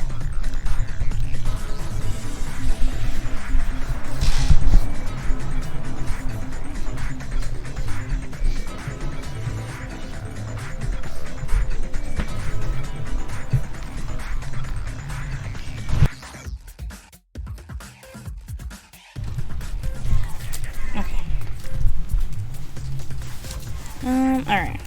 According to this theory, none of us could have killed Kokoro. To even get close to her, they obviously needed to first enter her room, and if it wasn't during our visits... Admittedly, I think the refrigerator is the root of this problem. Determining how one would have access to it is what brought us to a dead end. No, it must be the refrigerator. Considering the liquid nitrogen was just a red herring, it becomes the only tool capable of freezing Kokoro. There is no alternative. But if we could have only entered her room during lunchtime, then... Damn, this really is a locked room mystery. This is hard. Can I use a hint coin? Anyway, Mikado said, "This is hard. Can I use a hint coin?" Oh my god. Is that a Layton reference? Oh my god. I still don't know what we just discussed. I mean, considering that Zelda was there, it's no stretch. See, this is why Mikado is my favorite character. I don't like Mikado because he killed my girl. But oh my god, Professor Layton, oh. I'll hang out with you once just for that. I got it. It's the Yukiona. Oh my god, stop. Monaco, we need to stop the trial right now before it's too late. This isn't a murder, it's a curse. We wouldn't have a trial if it was a curse. End the class trial, you say? I don't mind knowing. I assume that means you've given up on finding the culprit. Well, that's not... I mean, does a culprit exist in the first place? Seems like it's impossible for everyone, so... Is there anything that could point us towards the culprit?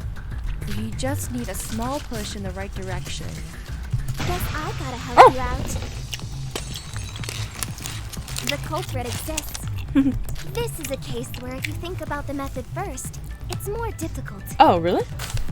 So, let's put the method aside for now and focus on the culprit's identity first. Okay.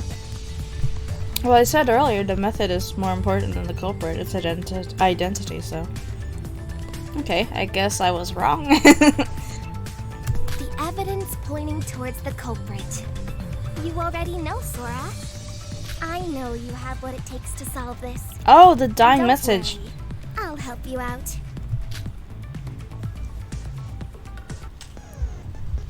Nope, I already know everything. Okay. Okay, so we know which one it is. It's the dying message. The murder method is still a Oh, crap. mystery. But there was a clue pointing towards the culprit at the crime scene. What the? Kokoro's final moments. The final clue that Kokoro left with her dying breaths. That clue clearly points out the real culprit. You remember now, right, Sora? Yep.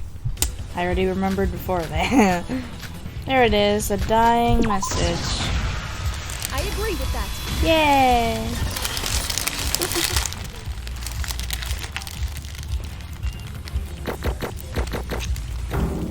Nice. I like that one. Probably because it's like the easiest out of all of them, I'm not gonna lie. That's it. The dying message. The dying message that Kokoro had left. If we decipher that, we can figure out who the culprit is. Bingo! Well done, Sora. The dying what now? The dying message. You usually see victims leave them behind right before they die, hinting towards their killer's identity. But Rara, you're saying Coco left one herself? Yes, the icicles inside the refrigerator.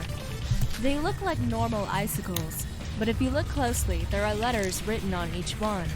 It looks like someone carved them with their nails, presumably Kokoro's. What? F-O? Look, two of them are stuck together. It looks like the bigger one is penetrating the smaller one. So the icicles? No, that's a dying message. I don't... Aren't dying messages supposed to be something obvious? It feels more like some secret code or something. It's actually rather simple. I've already figured out the culprit by using this. Really? Wow, that's fast. Kanade, you know who the culprit is? Who is it? Instead of outright telling you, let me explain through this dying message. But we don't know what it means. Just sit still, Tori. Miss Kanade, we are inclined to hear your explanation. Of course. Once you learn the identity of the killer, the method should come naturally. Okay. Now, while these initially look like a random series of icicles, the important thing to note is that there are exactly 8 of them. Furthermore, the letters F and O have been carved into each end of them. 6 of them stand separately, but like Nikkei pointed out, one has penetrated another, conjoining the two. And that specific icicle is different from the others. Instead of O, it has the letter I carved into it. Okay. So, F stands for female. Oh. There are 8 icicles and 8 of us. O stands for others. Ah, so I literally stands for I, as in myself? Yup. I guess you aren't as stupid as you look, Yuki. Hey, he was the protagonist of SDRA. Don't underestimate him. With the rest all having O on them, one of the remaining 7 can be seen penetrating I. Considering that it was Kokoro who made this, I will represent herself. Meaning we can interpret this message to mean, one of the 7 girls killed me. Whoa, so the culprit is a female? Alright, so we know their gender. So what? This alone doesn't pinpoint the culprit at all. It just tells us that the killer is a girl. Well, if you'd let me finish, Nikkei, I was about to say we can take one step further to deduce the killer's identity as well. What do you mean? Look carefully at the icicles. It's easy to overlook, but the O icicle that penetrated the I icicle is significantly longer than the other ones. Uh-oh. But didn't we just deduce that these icicles were us girls? If one's taller than the rest, wouldn't it make sense for their length to be analogous to our heights? We don't even know what that word means. One moment, Miss Kanade. Are you proposing that the tallest female present is our killer? Huh? That's the solution to the dying message? But that would mean she's the culprit? Surprising indeed, isn't it? It's Kokoro, just kidding. I already have like 3 hearts left, so I have to. It can only be you. Oh my god. The tallest out of the female students. That's Emma Magarobi. Are you the killer? Emma Magarobi is the killer. What? Wow. Oh, that was fast. We're already in the suspended part. Oh, whoops, I almost made a clip. Wow. Alright, resuming the trial.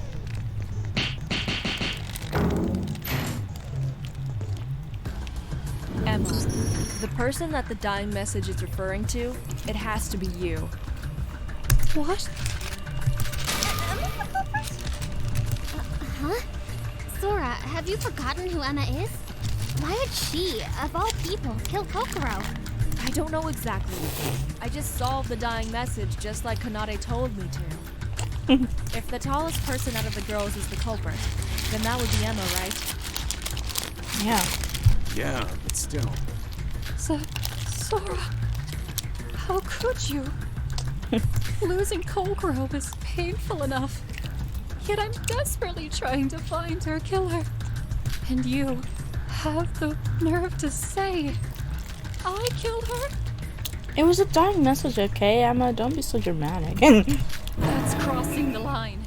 If this is some sick and twisted joke, let me make it clear to you that I'm not laughing.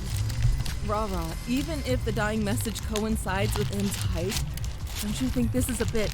I mean, it was no secret M regarded Coco as her best friend. You saw how upset she... Yeah. Oh, whoops, sorry. Sorry, Sora, but I can't get behind that. This feels more coincidental than incriminating. Maybe our interpretation of the dying message was just wrong? Seriously? Are you all really that stupid? Whoa! Dial down the aggression a bit, huh? My interpretation is 100% accurate. I love Kanade. Didn't I just say that once we determine the culprit's identity, the rest falls into place? Trust me, if you assume Emma's the killer, this case becomes much simpler. Kanade, I know you think you're helping, but I assure you Yeah, come on, Kanade. You're being mean to Emmy. There's no way that Emmy would ever. Sister? How about shut Oh my the God. hell up while I'm talking? Oh jeez. If you don't plan on being useful, be a good sister and stay out the way, okay? Oh God. Kanade? Oh. It seems to me that Miss Kanade has already solved the case. I don't know. Are we sure about that? Looks to me like Miss Little Sis is getting a bit deluded.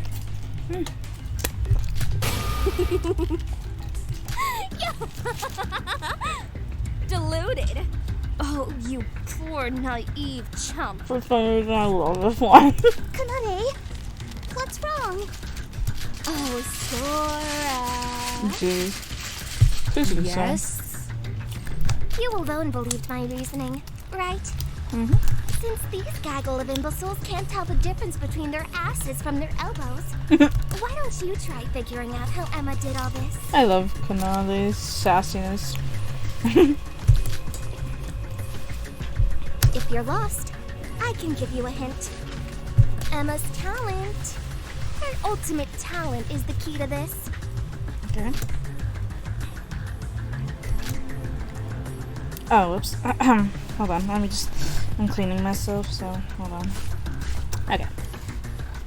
Well, I hate to admit it, Kanade's logic has been sound so far. I guess I've got no choice but to entertain her theory. She said that the method will become clear once will become clear once we determine the killer's identity. So what is it about Emma that would answer all these questions? I need to focus. Logic round? What's that again? Oh, it's different. It's a new mini game. Okay. Hold on, let me just protect my little. Okay. Let's do this. Press and hold Z to move up. Let go to move down. Running into too many obstacles will result in a point penalty. In a logic craft, you must straighten the entangled thoughts inside your brain. You will encounter colored blocks coming from the right during your flight, and your objective is to reach the end without colliding with them, so basically, Flappy Bird. Your spaceship will move upward while you're pressing Z. With no input, the ship will descend on its own. Hitting a block will damage your shield, as reflected on the gauge on the left. The shield has 5 hit points. If it's damage beyond that, there will be a penalty to your score as well as a decrement in your focus gauge. Furthermore, you must attempt the stage from the beginning if your focus gauge is fully depleted. If your focus gauge is fully depleted, your influence gauge will take damage instead, and you must start over the entire minigame. Each block inflicts a different amount of damage. Green blocks inflicts 1 damage, and yellow blocks inflicts 2. Red blocks kill you instantly, so be cautious when you see them. The cyan blocks lining the top and the bottom of the screen will also inflict 1 damage when you get in contact with them. So if you reach the end of the stage, you'll be given a question with 3 answer choices. Oh, it's like the skating thing, like the hoverboard thing with Hajime. Hajime Hinata, not Hajime Makunochi. Choose the path you believe to be correct and wait at the location for about 7 seconds. The game will then proceed to check if your choice was indeed correct. If your answer was correct, you will move on to the next stage. If not, your ship will be destroyed and you must re-attempt the stage.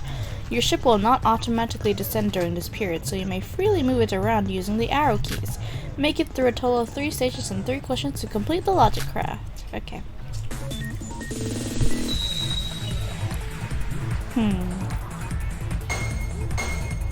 Oh, that's so cute!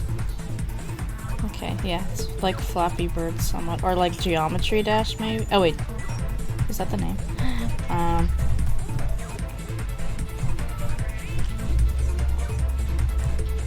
Oh, crap! Ah! I am not very good at this. Oh, shoot. Oh, see, I told you I'm not too good at this, please. There's like slight little ways to it. Ah. Oh, that's so stressful. What is Emma Mogorobi's talent? It's the ultimate wizard. Just kidding, it's the ultimate actress, obviously. It's the ultimate hostess. Well, obviously. What do you think? Just kidding. Okay. Nice. Okay, let's go continue on. Yay!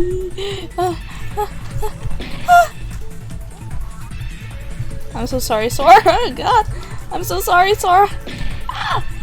What? I'm not supposed to hit the ground? Okay.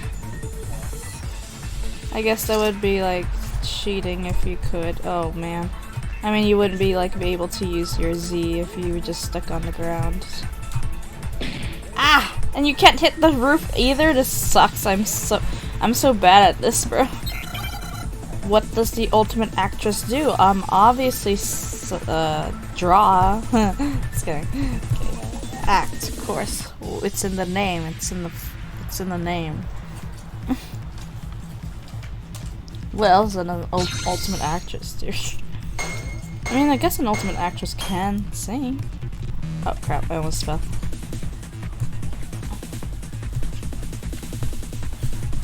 What? How am I supposed to dodge that crap?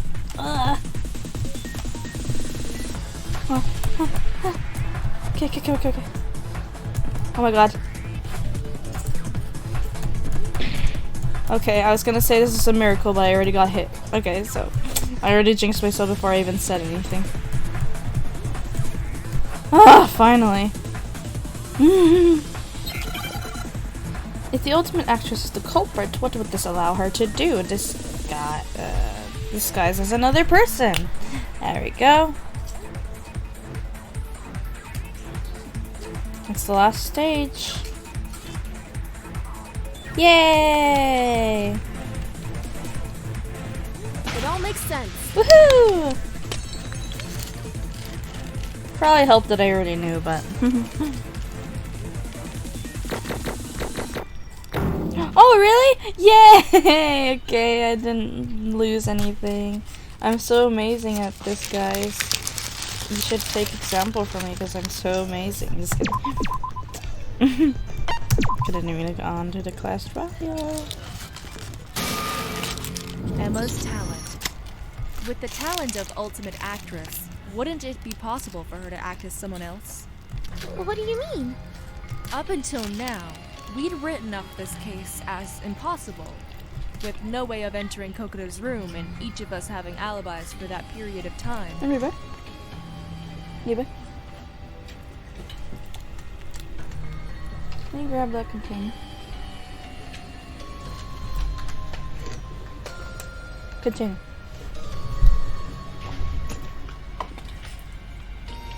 It's just so that it's easier for me to eat the shawarma because it's dripping. Okay.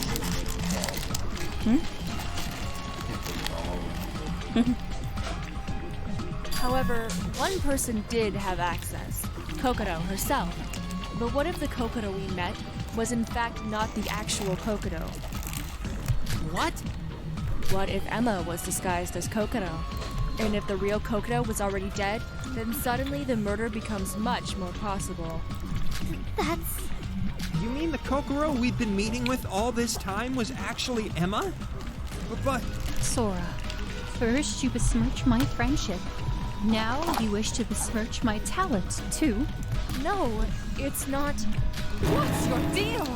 Why are you suddenly hell-bent on making me this evil psychopath? Calm down, Em. I know how you feel, but... Calm down? I just lost my best friend, and yet Sora thinks it's okay to suggest I was the one who killed her? Best friend is a stretch. No, I think I'm entitled to feel a little betrayed. All I want is to let Kokoro rest in peace. And yet... Oh, shut up, girl. No, I didn't mean to. Sora, don't you think you're going a bit too far with this? Yeah, I honestly can't see Emma killing Kokoro. It just wouldn't make any sense. Let's retrace our steps and go back over Kanade what say we know. something. Maybe Kanade made a mistake somewhere. Me? Made a mistake? Is this a Kokichi face? What a disappointment. I never expected you all to share a single-digit IQ like my sister. To think I could easily die if you half-wit vote wrong. Disgusting. You! How dare! could have sworn I told you to be quiet, Hibiki. Oh gosh. Let Kanade do all the work and solve this case. Can you not even understand something as simple as that?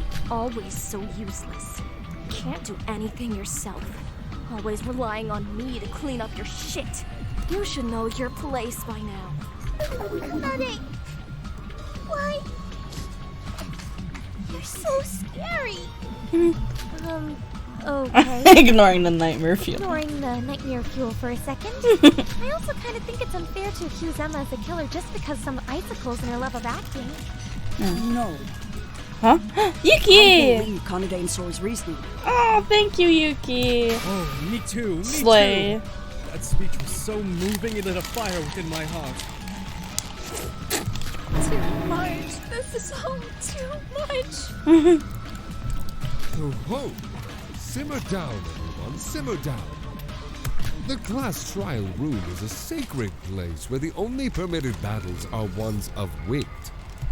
Thus, any conflict must be resolved through a formal debate. I don't want to suspect Emma, but this case cannot be solved unless Kanade is right. First things first, I need to listen to everyone's arguments and find the holes in their logic. Nope, I already know this. Okay. Let's go! Scrum debates for my favorite, you know, what is it called? Games? Wow, look at them. Oh, Hibiki's on our side. Nice. Teruya? You're on the other side? Oh, come on.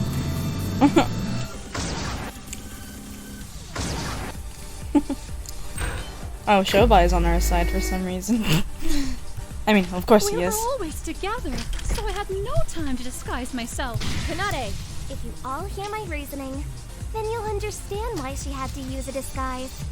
Oh, it's not this. If M's the killer, there's no need for something as complex as a disguise.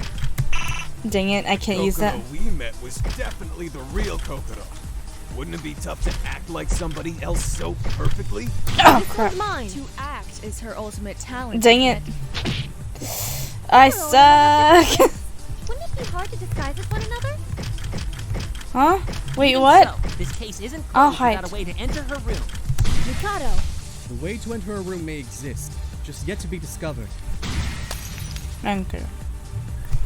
I suck. Why do I suck in this trial? I already know everything. Why We did? were always together, so I had no time to disguise. Kanade, how can you say always when you weren't with us the whole 24 hours? If M's the killer, there's no need for something as complex as a disguise. Kanade, if you all hear my reasoning, then you'll understand why she had to use a disguise. The Kokoro we met was definitely the real Kokoro. Wouldn't it be tough? This one's mine. To act is her ultimate talent, isn't it? Even if she had perfectly imitated the appearance, she couldn't have imitated her voice. Yuki, we couldn't even hear Kokoro's voice thanks to the Yuki. disease. That's not a problem. Kokoro and Emma have different heights. Wouldn't it be hard to disguise as... This one's mine. Kokoro didn't get out of bed. We had no chance of checking her height. Even so, this case Mikado. I already know The way that. to enter a room may exist, just yet to be discovered. Oh wait, sorry. I was gonna grab something, but I remembered to crouch bind. Okay.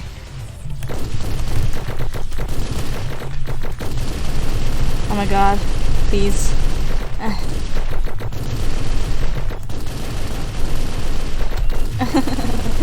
Okay. Phew. This is our answer. This is our answer. Yay! I always love that moment.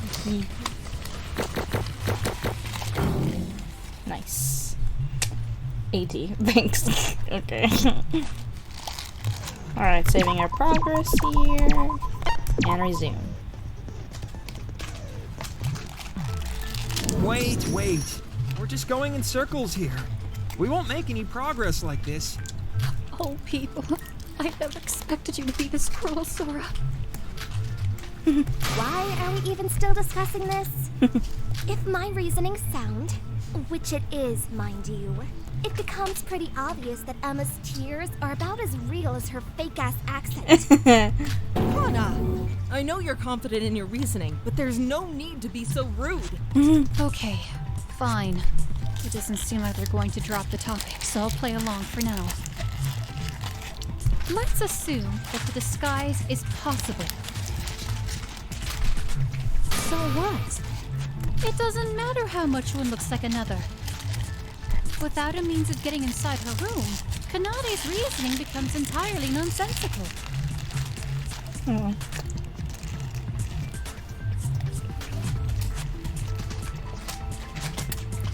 Girl's got a point. Only Kokoro could get inside her own room. Each dorm door could only be opened by its respective owner. That crafty crow created a contraption that not even the craziest of characters could coerce completely, correct? I'm pretty sure we were all told that back when this game started. Yeah. Right now, we still haven't overcome the biggest obstacle of getting into her room. Well, the killer had to have entered her room at least once before murdering her. There were only 3 chances for us to enter her room. Oh, hold on.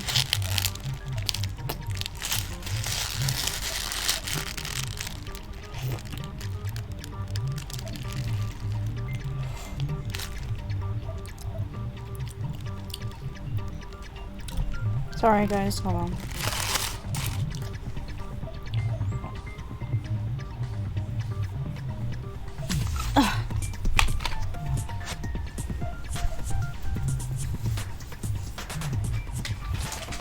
Okay.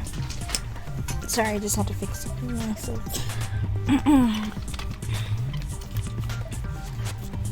You mean during the meal deliveries, right? Do you see now? The notion of a disguise has caused our discussions to become circular. Ergo, it might behoove us to disregard it. What are you talking about, everyone? We definitely had the chance. Why? It was when we entered Kokoro's room without her permission, of course. You mean we entered her room without asking her permission? Once again, Kanade seems to be one step ahead of us. Let's see where she's going with this.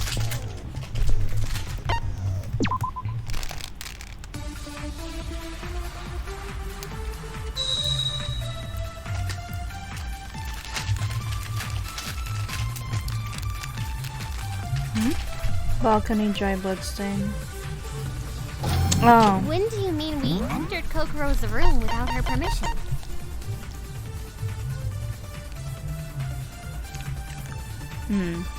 I don't dry blood stain. Oh. No, it's this? But, and then Mongo's balcony, right? Yeah.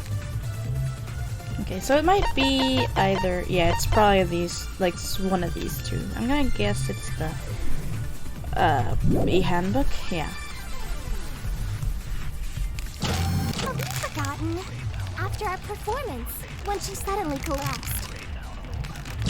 In order to gain admittance, we used her e-handbook plus to open the door. Right. And we needed her fingerprints to unlock said e-handbook plus for it to work. But Kokoro was still alive at that point. So what if we went inside? What if somebody took advantage of the confusion and stole her e-handbook plus once inside? And what if they left the room with her e-handbook plus? No, that's wrong!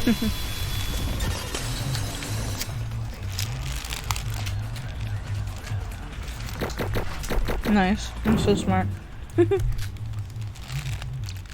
Alright. So we go.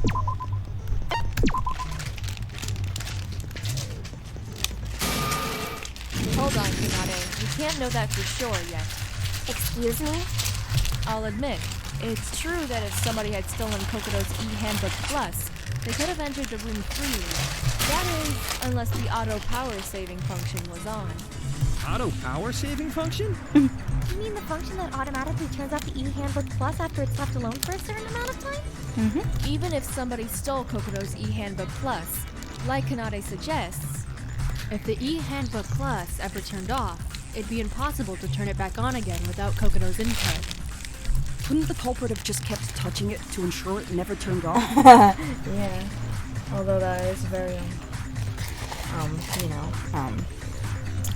like, you have to keep paying attention otherwise. If you forget for, like, 1 second, your entire plan falls apart. That isn't possible. While you may be able to use the e-handbook pluses of your fellow students for mundane means, the auto power saving function shares the same recognition algorithm with turning your e-handbook plus on. Okay.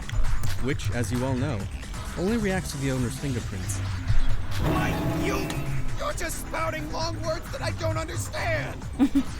Essentially, the e-handbook plus would power down unless Coco herself was touching it. Bubbly. Or do you want the other one? Okay. You want this? Okay. Exchanging chocolates. It's as everyone else says, Kanade. Without knowing that fact for certain, we cannot continue with your line of reasoning. Everyone, this may sound sudden, but can I ask you all something? What is it now? Iroha has continually insisted that Kokoro was killed by the Yukiona's curse, right? Yes. So? And what was it that made you think it was the curse? Because Yukiona is known to freeze the one she hates and take their hands and feet. And that's what happened to Kokoro, right? That's right. Iroha came to that conclusion specifically because Kokoro's corpse was missing her hands and feet. Of course, she was also dumb enough to believe it was actually a curse to kill her, but... So who said I'm dumb? And just why are you bringing this up? You're not actually going to tell me you believe it was the curse too, are you?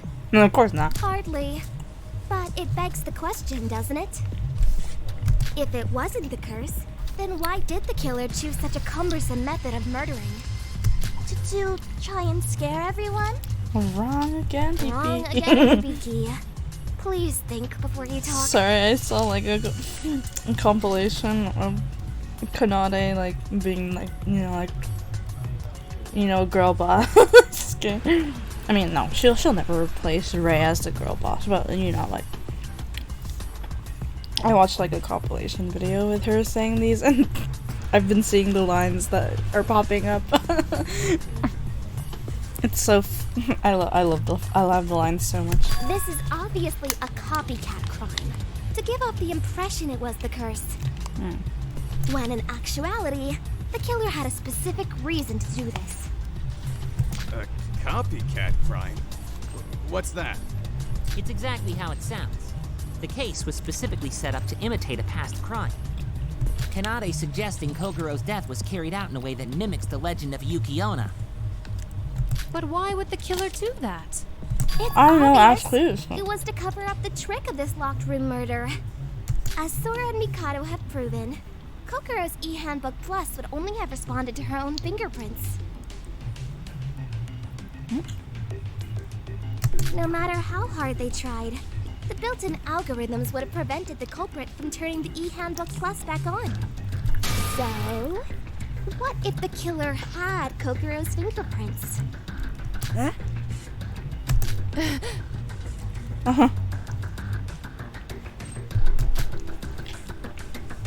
I see. That must have been the reason why the killer did that to Kokoro. That evidence we found near Kokoro's body, that was nothing like Yukiona curse. Was it the dry bloodstain? That doesn't sound right. Owie! That was nothing like Yukiona's curse. Got it. Okay. You think they cut them off? The killer cut off Kokoro's hands so they could easily have access to her fingerprints. Cutting off the fingers to get the fingerprints? That would explain it, though. We all just thought it resembled elements of the Yukiona's curse. While in actuality, the culprit did it to get her fingerprints. Hold on. You're seriously insinuating the killer carried around a severed hand just to turn on the e-handbook plus? Yep. How could such a feat be remotely possible? Not only would they have to hide it, but they'd also have to consider the blood and the smell. Not to mention, if they just wanted her fingerprints, why did they also cut her feet off? Who said they carried all her hands and feet? All they needed was her fingerprint. A fingertip would have sufficed. Then why did they cut them all off? Because if she was only missing one finger, it would have been much easier to infer that they were after a fingerprint. Besides, we only know the state of Coco's body post-discovery. It's possible the killer only carried a fingertip, then cut the rest off not long before we found her body to throw us off. That's what you wanted to say, right, Kana? Took you all long enough? Yes, that's exactly what I'm suggesting. It's a theory, nothing more. There's no evidence suggesting such, nor would someone do such a laborious task just for one fingertip. Really? Okay, tell me then. No, there is evidence. At the time of the body discovery, Kokoro's body had just begun to melt and bleed. But there was also a dry blood stain on the bed. At the time, it didn't make sense. This is all moving so fast. What did the blood mean then? It means she'd bled prior to us showing up. The dry bloodstain was left behind after the killer took her fingertip. Like Setsuka said, the imitation of the curse was nothing more than a red herring. This second island had a great motif of Yukiona's tale. It makes sense the killer would use it to distract us all. Honestly, I tip my hat to you, dear killer. So how about it? Are we now willing to agree it was possible to enter the room? Well, it certainly does explain how Emma could have entered Kokoro's room while disguised as her. Oh, but wait, there's more. On the night Kokoro collapsed, the last one to come out of her room was... Emma. Emma Magorobi. Oh my god. Okay, and? And? If she was the last to leave, she could have stolen the e-handbook plus without being noticed by anyone else. Emma, you didn't, did you? It's just as Kanade said. By determining the killer first and then retracing our steps with the information that gave us, we've been able to solve what we couldn't before. Okay, so if we combine what we just learned with what we knew earlier, the killer swept her e-handbook plus while we were placing her in her room. Then, after everyone went to bed, they rushed back to Kokoro's room before the e-handbook plus switched off. Did Yuki have more sprites like that? Because I don't remember any of these sprites being his sprites for some reason. I don't know why. Hold on, let me search Yuki Maeda real quick because I want to know. Here, sprites. Oh, no, I meant sprites. Okay, here we go. Here we go. I mean, I want the first game. Yeah, here. Okay, so this is his first game. Because I don't recognize any of the sprites he's been doing so far for some reason. Except for one, I think. But, wow, he actually looks way more serious in the first game. Don't know why. Like, yeah, I think, like, the personality is a little bit different. Like, his personality from this game to the first one. It's different. Make it anyone. It's possible that the real and fake Kokoro were swapped then too. And then, to make sure that they had free reign to her e-handbook plus, they cut her finger off and locked her in the refrigerator. Oh, and that ties into the refrigerator trick we discussed. How splendid. By working together, we've solved all the questions from earlier. It's definitely way more expressive, I mean, the sprites of Yuki. Access to the locked room, the time needed to freeze the body, and the alibi issue. One moment. Are we forgetting something? The school rules specifically state that losing your e-handbook plus is prohibited. If what you're suggesting is true, surely Kokoro would have been punished for losing hers, would she not? Not really. Stealing it and losing it are two very different things. And besides, school rules tend to make an exception for murder. Seriously? That's a thing? Yeah, duh. Oh, she's right. Monocro said so when we tried opening Kokoro's door, right before we discovered the body. However, even if I were to open this door, I believe your efforts unfortunately may be a bit too late. What do you mean by... Back to the topic at hand. I am afraid I cannot allow one to break into another's dorm, unless certain dire circumstances happen. The rules certainly are strict, but I shall elect to forgive you if you do such in certain situations. For instance, let's say, a murder, perhaps? Regardless, since you did go out of your way to call me, I'll be kind and open the door this one time. The door's unlocked. Coco! On the topic of school rules, there was another one the killer violated for this case. You mean the vandalism? Yeah. Wow, Yuki, there may be a brain in there after all. Of course he does. Vandalism? Mind explaining for us, Yuki? Don't you remember, big bro? He's just letting Kanade slander him like that. Come on, Yuki, you're better than this. The day after the performance, you said you'd noticed that the museum's Yuki statue had been broken while out on the morning jog. Oh yeah, well, we talked about vandalism then too. But we all thought it was strange that Monocro hadn't punished anyone for it, when in actuality... Yup, it was part of the trick.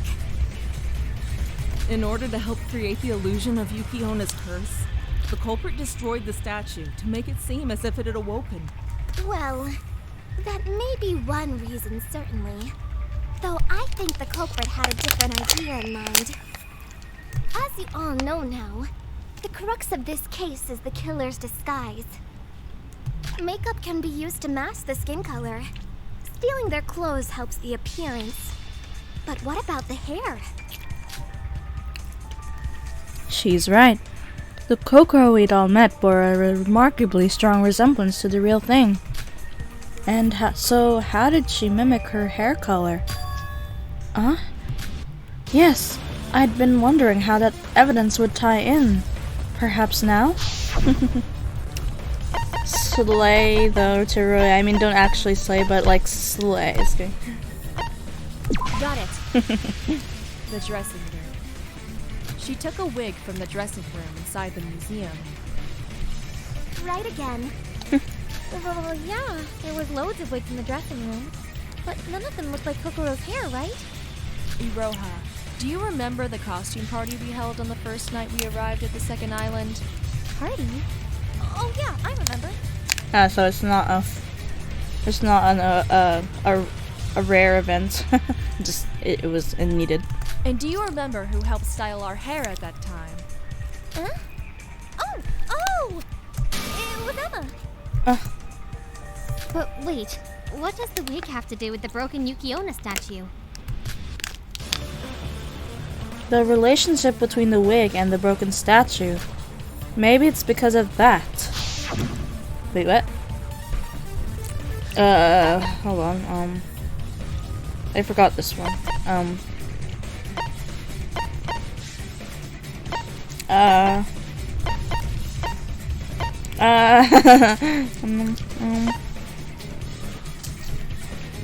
It can't be the wig again, can it? Shoot. Well, yeah. Oops. Anyway, the thing that what ties in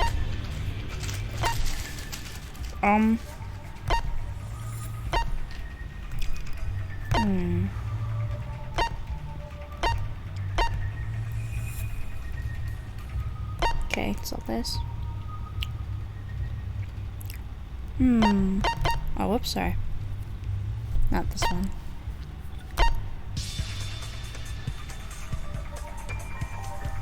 No. What is it? Is it this? Hold on. Got it. Okay, it is.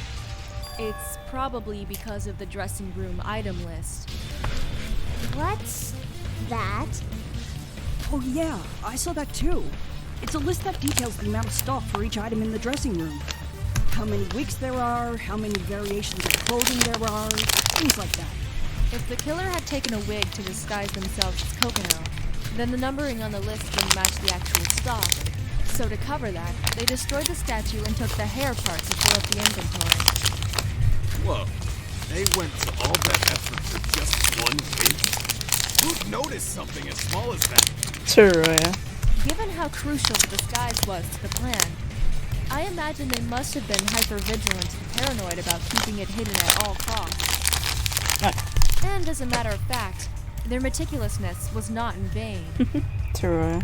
A certain someone here took the time to memorize the whole list and cross-reference it with its stock every single day. What? Who could be that perverted? What? No, don't. Come on, stop with the Teruya slander. No, that was never my intent. I'm a merchant, remember? Oh, right. I'm sorry. A long time ago, I made a mistake in taking inventory, which resulted in something irreversible.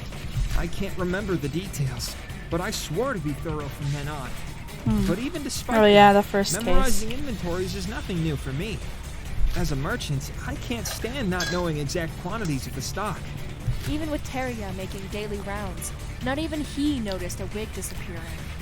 At a glance, it looks like the killer was being overly paranoid, when in reality, doing exactly that was what stopped Teruya from noticing the discrepancy. The killer really was one step ahead of everyone. The other tell was the small amount of rubble from the statue in one of the wigs. That tiny detail is what led us down this path. Still, we would never have come up with the disguise idea without Kanade's help. No, I was just able to look outside the box. That's all. You were calling us stupid a minute ago. It seems our killer has finally been unveiled. Emma, you really? Emma, if you really are the killer, then please, make this easy for us and confess now. I don't want to keep having to doubt you like this. Are you truly that desperate to paint me as the killer? Ugh, this sprite. You've insulted my friendship with Kokoro. I hate Used it. my I hate and talent love against this me sprite at the same and time. created this elaborate theory. Jeez. And now you want me to confess to killing the closest friend I ever had. Have you not caused me enough pain already? Emmy, don't cry. You know she's faking it. I'd rather not believe any of this either. But the more I hear and the longer this goes on, even I have to wonder about the legitimacy of those tears. For real. Well, they don't call her the ultimate actress for nothing. Don't know about the intent, but those tears seem genuine to me. This is all too much. Feels so useless. It's fine, Shinji. You're our leader outside of these trials. You don't need to do anything. If we vote an innocent person as the Blackened, then everyone but the Blackened is killed, right? Oh my god. Have it your way. Go ahead and sentence us all to death. Shut up, girl. I've already told you, I'm not the killer. Kanade and Sora may have crafted an elaborate theory, but like I said, I didn't do it. So if you vote me, we'll all die. Whoever did this is setting me up. The real killer. They want you to think I did it. Please, you have to believe me. You're still acting innocent? Ugh, this is just pathetic at this point. All the evidence is pointing towards you. Sora, you remember what you said, don't you? If Kokoro hadn't died, perhaps my sincerity would have attracted her into our party. Yes, I wanted to be her friend. She may have not reciprocated it, but I genuinely cared for her from the bottom of my... in your reasoning. It's just the one, mind you. One minor flaw in such lengthy reasoning. Okay. But this will prove my innocence. And with it, change your mind. Okay, dokes. Oh, what the heck? Oh shoot, hold on. What the heck? What happened? Why did it do that? Sorry, I saw the stream for a sec turn into the thingy. Why did it do that? I'm so confused. Did I lose internet for a sec? Okay, well, it looks like everything's alright, so let's continue on. Oh shoot, another rebuttal. Oh man, a shell buys a kind of dry ice and balcony. Shell buys a kind of dry ice and balcony. Okay. The dry ice, right? Okay. So this is the one here. Then the show buys account and Monocru's balcony. Alright, it's probably this one then. So you're saying that the culprit must have gotten Kokoro's E-Handbook Plus at the performance, right? With the E-Handbook Plus, the culprit must have finished their preparations and gotten ready for the impersonation. According to you, it was during that night that the culprit went to the museum. There was lots to do, such as setting up the disguise and destroying the statue before morning time. But that night, I was there with all of you to hear the nighttime announcement. Since the main gate had already been closed, I had no way to get out of the monocruise. Which means that I have no such time to prepare the disguise. And that your theory is impossible. Ah, gosh. Was it really impossible for her to commit the murder? No way. There must have been evidence to refute that claim. Let's listen to her again carefully. What? So you're saying that Wait, the huh? culprit must have gotten Kokoro's E-Handbook Plus at the performance, right? Hold on. So, it was dry ice and, show buys account and the Monocru's balcony. So, it's probably this, right? Because show buys account doesn't, shoot, it doesn't, sorry, hold on, because Showboy's account doesn't make any sense. Showboy claims to know who the culprit is. Apparently the culprit made a great mistake in front of him. I wonder if that's the source of his firm confidence. I don't like relying on Showboy, but it could be our last resort to the trial if what he said is true.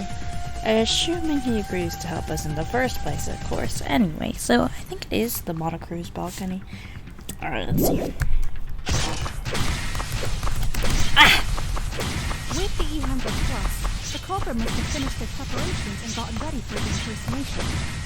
According to you, it was during that night that the culprit went to the museum.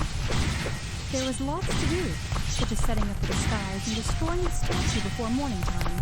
But that night, I was there with all of you to hear the nighttime announcement. Since the main gate had already been closed, I had no way to get out of the monastery. I'll pierce through those There we go. words. I pierced through those words. Nice. Ooh, I'm amazing. Alright. Okay, so I'm getting back on my feet from a while ago. The 55 points? I'll ignore that. No, it's possible to get out of the monocruise after the door is locked at night. What? Sora, are you just doing this for fun now? It is a proven fact that... It was a proven fact. While it may have been impossible on the first island, things have changed since then.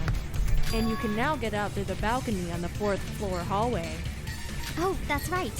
The balcony's door was opened while we were sailing to this current island. But the 4th floor of the monocruise is pretty high up, isn't it? If she jumped out at that height... Then what if she didn't jump? What if she had a rope-like thing to climb down? Oh, I love Yuki. Oh, come off it, Yuki. Now you're just being ridiculous. Nobody went out through the balcony like that. A rope-like thing. Didn't I hear a certain testimony about the balcony earlier? Yep, Shinji's. Got it. There we go. Excuse me, Shinji? Yeah? Well, why do you need me all of a sudden? Do you remember telling me that morning how you thought you saw something on the side of the balcony while on your morning jog? Oh! You mean that? Yeah, I think I saw something like a big, long cloth being rolled up. That reminds me of the ballroom case, actually. Like, well, Emma, for some reason. I mean, not for some reason. I know why. Oh wait, no, not. Oh wait, no, not the ballroom case. It's the 5th case actually with Mikako. Like they had a bed sheet go up to the ballroom, right? That's kind of reminding me of this, but it's the 2nd case, so it can't be right. Wouldn't you say this proves someone could escape through the balcony at night? Sure, it would only be a one-way trip, but Hajime already proved it's possible to sneak back inside the monocruise. As long as the killer snuck back inside the moment the cruise doors reopened, they wouldn't be noticed, allowing them to achieve a perfect crime. Perhaps what Big Bro saw was the killer quickly retrieving the rope-like thing upon their return. Seriously? That's just a hypothesis. You can't stake your claim like that. But Shinji said he saw it that same day, didn't he? Yep. That sounds like a plausible means of escape to me. Wow. So many pieces pointing at Emma. Surely even you must realize that this goes a bit beyond a series of coincidences, correct? Emma, did you really? No way. So Emmy really did. To sum up, the killer could enter Kokoro's room freely from that morning. So we had no choice but to recognize the disguised Kokoro as the real thing. And that was what made us believe that the case was a locked room murder when she unexplainably died. If you're not satisfied yet, allow me to point out another reason to doubt Emma. Since the performance, she's made quite a scene about having lost her appetite. She hasn't finished a meal since that day. Why do you think that may be? Because if she's the killer, she'd have to act as Coco. She requested to have food delivered to her room 3 times a day. As a result, Coco would have to be in her room during those periods. However, in order to not raise suspicion, Him herself needed to join us for meals. So she came up with an excuse to leave the dining hall as soon as possible and set up the disguise. Come to think of it, that would also explain why she gave such specific times for food to be delivered. At the time, we all just assumed it was part of Kokoro's meticulous nature. Oh my god, Nikkei is right next to Sora. But that too was a ploy from the disguised killer. By setting such precise times, she could decrease the risk of an unexpected situation. It all adds up. Oh, you've been quiet for a while, Teruya. You really are all going to doubt me until the very end. Even despite overlooking a crucial detail. We've accommodated for every detail and covered all evidence. So please shut your mouth and stop putting up this pitiful defense. No, this detail is yet to be accounted for. I even mentioned it earlier. Allow me to illustrate the final point on why it was completely impossible for me to disguise myself as Kokoro. Nope. Alright, let's see. Gosh. Oh my god, the heck? There's so many. Okay, hold on. Let me just look at the stream real quick and pause it there. So you're saying I disguised myself as Kokoro? I really need to see the options real quick. Oh my god, the stream is really delayed a lot. But I do remember seeing Shobai's thing. I think I already know what that is though. The dry blood's thing here too, but we already covered that. I think it was the liquid nitrogen container. I think that's one of the ones. And then, yeah, Setsuka and stuff. Okay, I'm just waiting for the stream to go on to the, well, I think Shobai's account is also there. And, yeah, I think that was it. There's like 5, no, there's 5, so I haven't accounted for 2, I think. Wait, what did I say was the options? Okay, let me just wait for the stream to show me the thing, because it's so delayed. Hold on. Okay. That goes Shobai.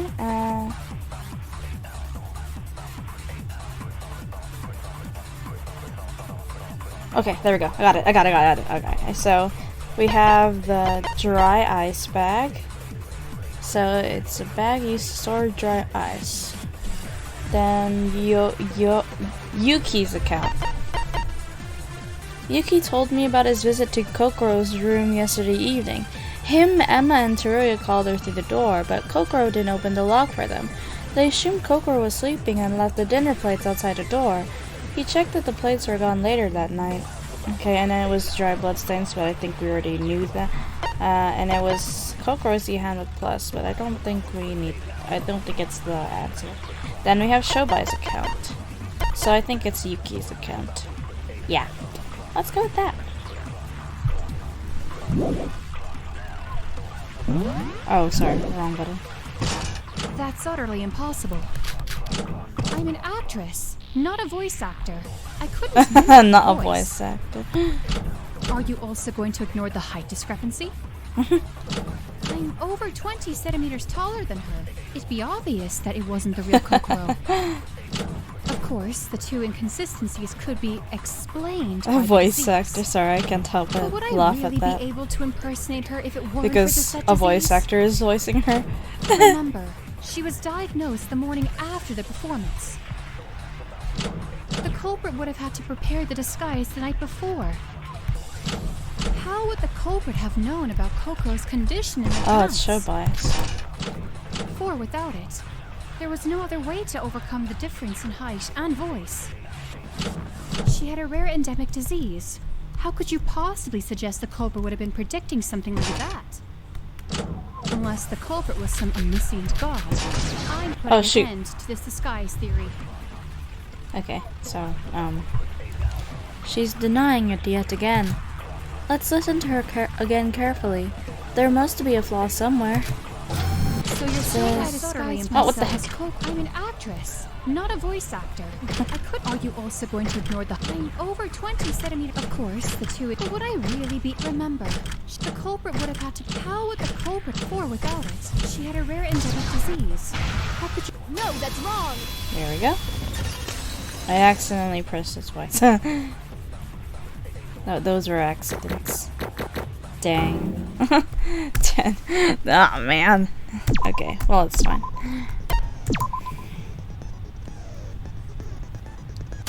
Oh my god, it scared me. Wait, Emma, stop. What was that about an endemic disease? Huh? What about it? Oh, wait. That's weird. Those who weren't with us at Shobai's examination shouldn't have known that Kokoro was specifically suffering from an endemic disease. Yeah. Those who weren't She with wasn't us? there. Everyone except me, Ra-Ra, Yuko, and you. Excluding Dr. Shobai and patient Coco, of course. You weren't there, Emma. So do you mind telling us how you knew it was an endemic disease? What are you talking about? You mentioned the disease in the dining hall, right? No. We only said that the disease was a rare one, not an endemic one. Oh gosh. What? Not to worry, Emma. I'm sure you've heard it somewhere. Perhaps in Kokoro's bed as that very patient. Slip of the tongue so far in. Don't look now. I think someone needs to fix their makeup. No, it's also part of the video. I see. Oh dear. You can't take it back now. Oh gosh. Well now, hang on. Let me clarify I was speaking hypothetically. She might have been suffering from an endemic disease. You already deny it. What? Seriously? You see, given the tropical nature of the islands we've been trapped on, my mind instantly assumed it was an endemic disease. Who would think it's an I suppose that was my fault for assuming. But you really cannot convict me for a misunderstanding. Oh, come on! I work in journalism, and even I have to admit that's reaching. Assumptions or otherwise, aren't you ignoring the obvious? The issue isn't about the type of disease. It's about how I knew of it in advance. According to your theory, anyway. It's a fair point. To fit with the timeline, the culprit would have been preparing the disguise long before Kokoro's diagnosis. And had Kokoro not fallen ill, the plan wouldn't have worked. There's no way someone could have predicted that. Oh, whoops. Do you understand now? With this, the entire disguise theory falls apart. Ah, yes, the infamous disease. Let's talk about that for a moment, shall we? Since Emma seems so fixated on it, and she is the ultimate actress. What if this disease was also another part of her act? What do you mean? Even if Emma was disguised as Kokoro, wasn't Shobai the one who diagnosed her disease? Oh, is that true? Then let's ask the man himself. The good doctor has been awfully quiet throughout this trial. I know, right? Oh, he's still here? I thought that was just a cardboard cutout. Technically, all of you guys are cardboard cutouts. Yoo-hoo! Anybody in there? I'm busy right now. Can I ignore you later? Some of us are actually getting on with more important shit. What kind of important crap are you while you're standing there? I'm running some numbers through my head. Oh. Okay. Makes I have sense. more than 20 business deals I need to take care of, since I'm stuck wasting my life on this rock. Okay. This guy's real. Does he even realize how important this trial is? Yeah, you can't go with your businesses if you die, you know? Shobai, I'm sorry to bother you, but we need to ask you something. Now what? You guys have already figured out the killer, right? Hurry up and get to the voting already. At this point, you're just dragging things out. Nobody with a functioning brain is interested in this anymore. Yeah. We're not voting until we've cleared up every shred of doubt, so stop whining and let me ask my question. Before the investigation had even concluded, you claimed to have solved the crime, remember? You deduced the killer almost immediately, noting that they had made a huge mistake. He said that? Shobai, this concerns you as much as it concerns us. Was your examination genuine? Now, I might be a piece of work, but as a broker, I take great pride in what I do. And that includes what the job stands for. That checkup wasn't a favor. I was hired to do it. It was business. What are you trying to say? Yeah, he did say that. Client confidentiality, kid. Never disclose any details about the client or the deal. As a broker, that's my #1 rule. This is a class trial! Are you really gonna stick to that Creek crap when your life is at stake? Of course not. Nothing's more important to me than my own life. And money. That doesn't change. Screw it. I'm technically not breaking that rule by coming clean here. My client was Kokoro Mitsume, a woman who's now legally dead. And I ain't got no problem with snitching on a corpse. Shobai, wait! Kokoro Mitsume came to me with a request. The details are as follows. I was attacked by a void. I want to expose the void who attacked me, so please make a fraudulent examination for my safety. Finally, deliver said fraudulent examination to anyone who asks. And that's it. I said wait! What? So, Kokoro really was never sick at all? That's the big question, isn't it?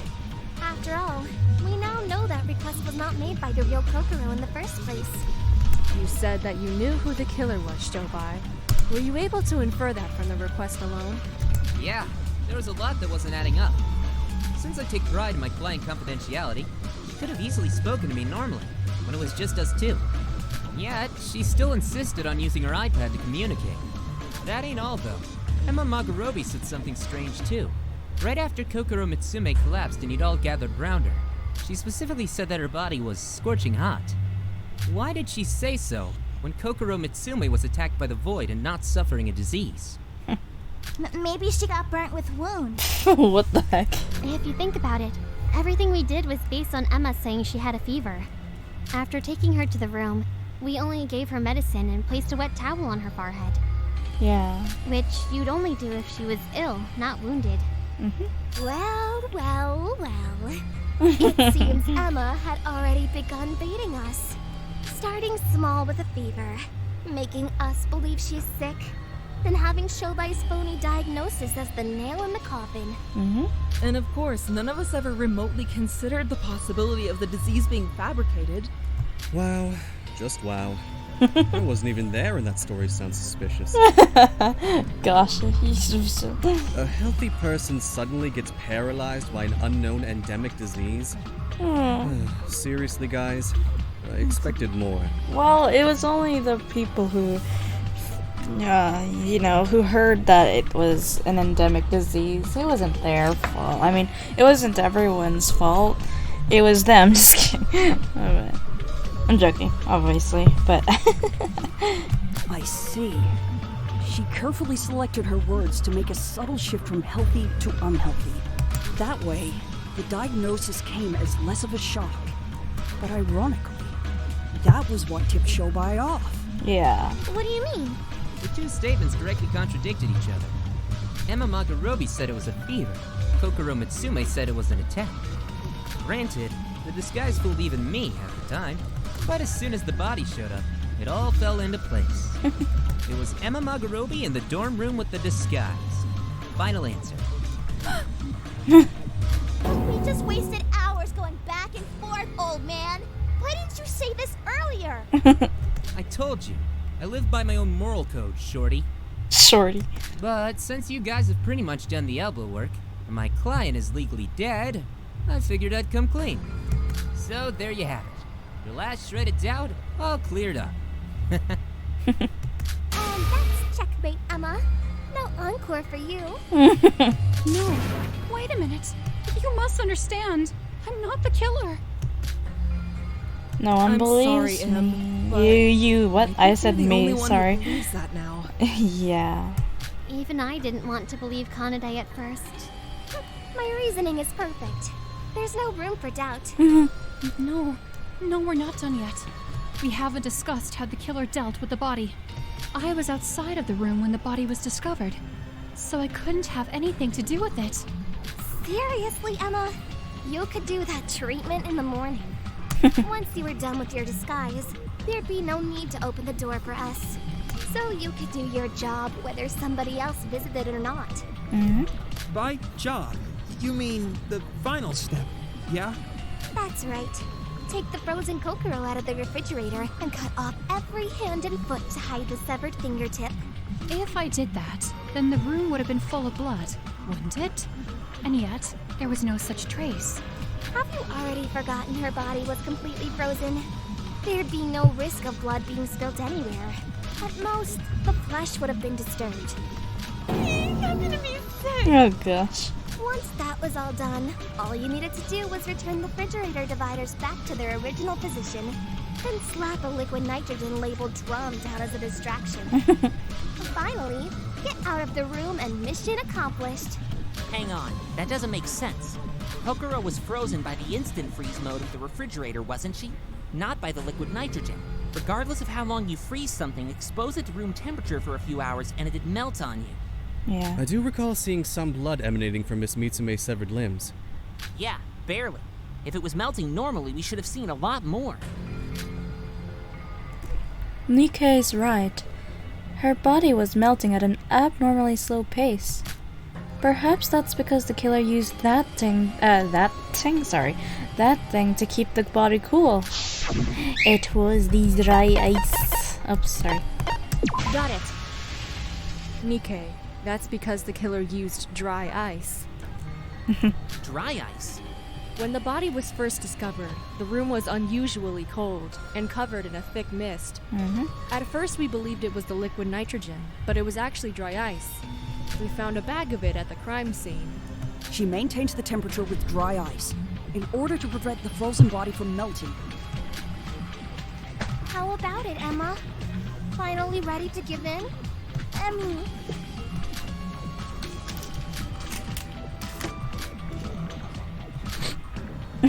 Just crying. What did I ever do to deserve this? I didn't do anything wrong. I just wanted Kokoro. These are all just coincidences. I didn't kill her. I swear to you. Someone shut her up already. Give it a rest, woman. You lost. You believe me, don't you? No. I could never kill Kokoro.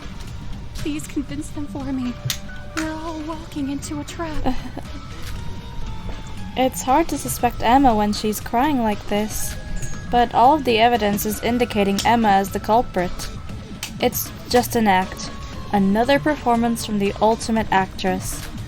Sorry, Emma, but the show's over. Let's present the final evidence to end this trial for good. Yay! Terminite talking. Oh, wait, it's that thing. Uh-oh. Oh my god, Harley Quinn. So cruel. You're all so cruel. It can't end like this. You must reconsider. It can't end like this. Why won't you believe me? We're all going to die. I thought we were friends. I'm innocent.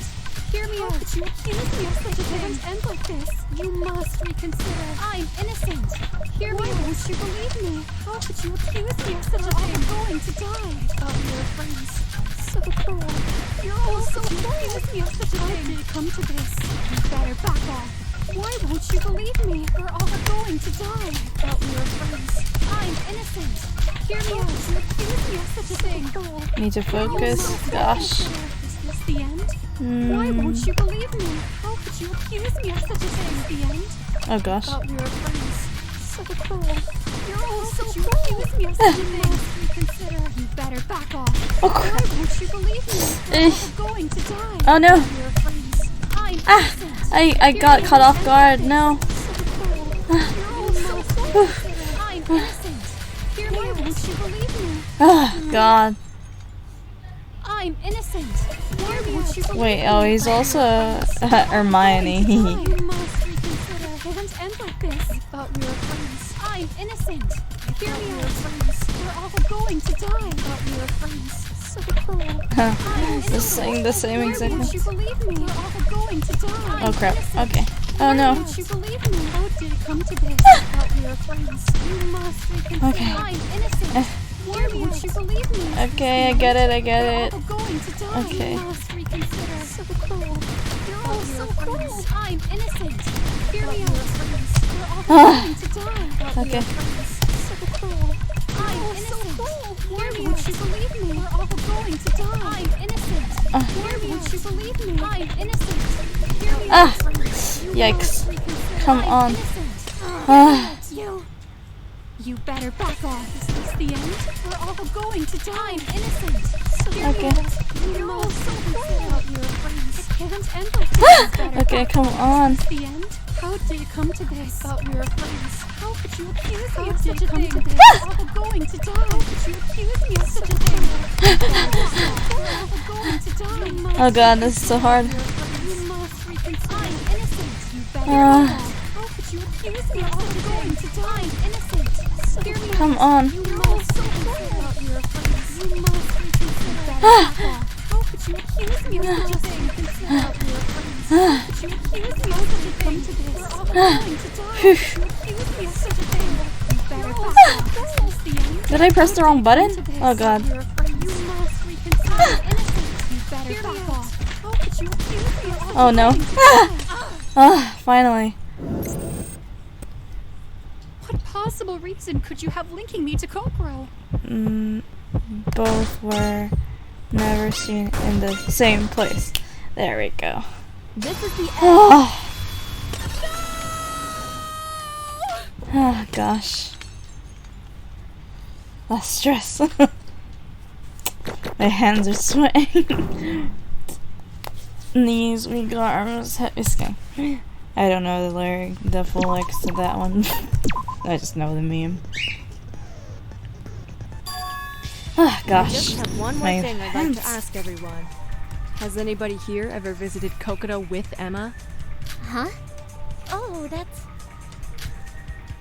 I thought not. And the reason why? Because it's impossible.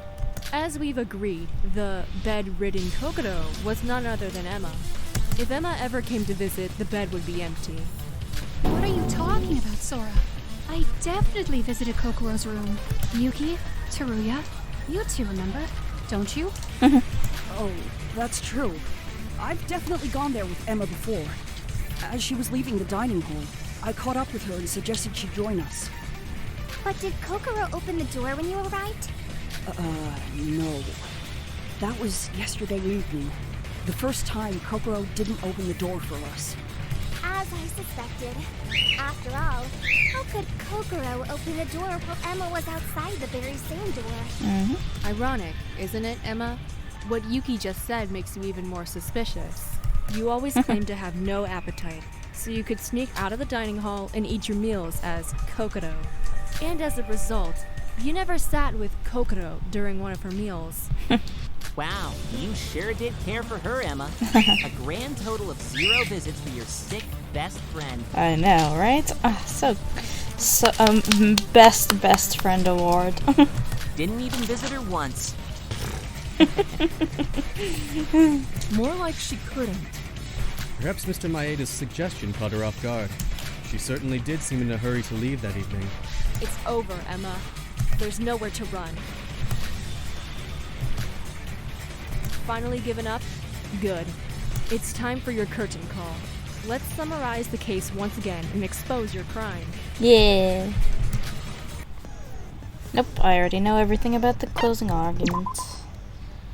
Okay, now we can go straight into it. Yay! We got to the closing argument. Excuse me.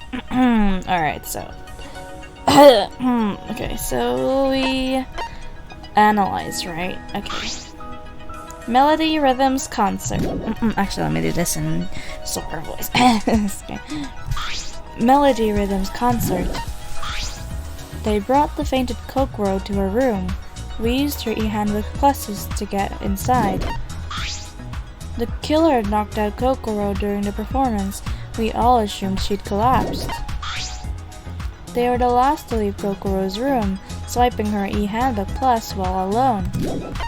So it's probably this. And then... yeah. Yep. Confirm. Then... oh gosh. Once they had her finger, they tied her up and put her into the refrigerator. While everybody else was sleeping, they went to Kokoro's room. After putting her into the refrigerator, they set the mode to instant freeze. To get the fingerprint needed for her e-handbook plus, they cut Kokoro's finger off. Okay, so it's probably this. Oh shoot, wait. I don't think it is. Okay, yeah. Hold on. Let me just put everything. Then cancel. This one. This one. And this one. Yep. Nice. Thank you. Next one. Oh my god. To cover up stealing a wig, they destroyed the Yuki Onna statue and used its hair as a replacement. After everything had been prepared, they covered the entire scene with dry ice. To help prepare the disguise, they snuck out of the monocruise at night. They arrived at the museum and chose the appropriate wig. Hey, that's Makoto and Ibuki's hair!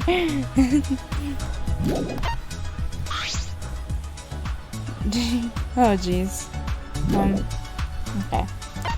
So it's probably...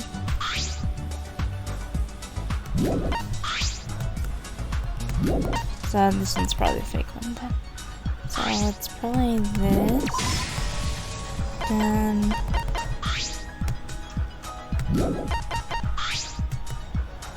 yeah, so it's this. Yeah, oops, sorry. And then this.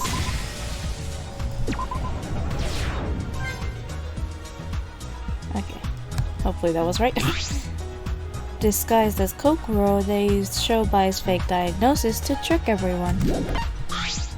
Shobai noticed the abnormality. Oh shoot, sorry, I accidentally pressed it. Wait! Cancel. Okay. What's this? As soon as morning came, they returned to the balcony and retrieved the evidence. Stuck a liquid nitrogen. It's probably this one. They sent a request to Shobai asking for a fraudulent diagnosis. Okay. Retrieve the evidence. Wait, then it's probably that, right? Hold on. Disguise as Kokoro, they used to fake.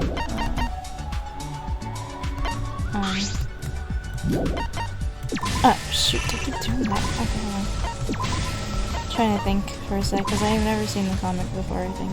I mean, I think I did, but then I forgot. Okay, hold on. Let me just do this again.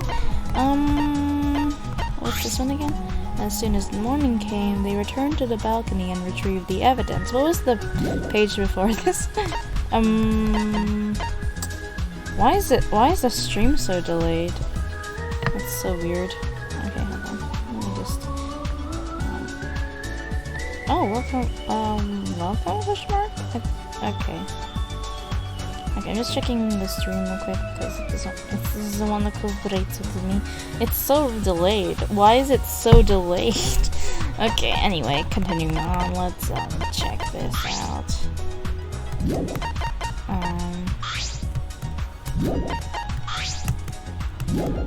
Maybe it's this, then this, and this.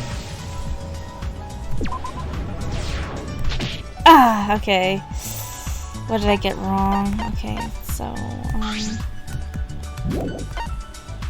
what is it then? What is it?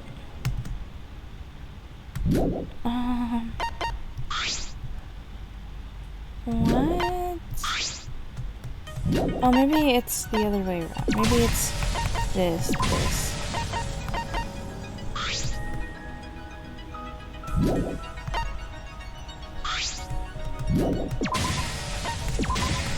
Maybe? Oh, okay. Right, okay.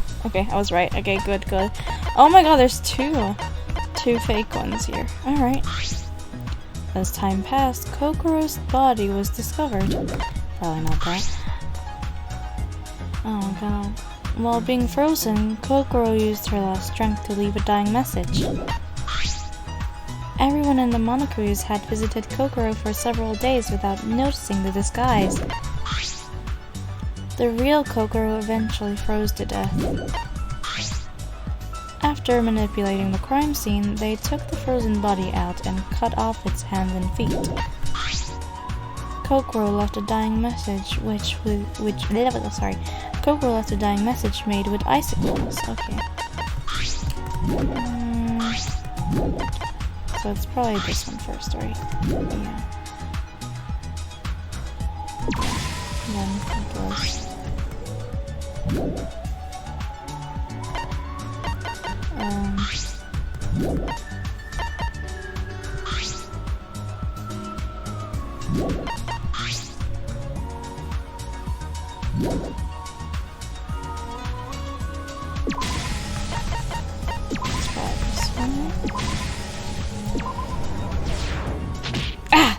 Okay, this one's a little more difficult.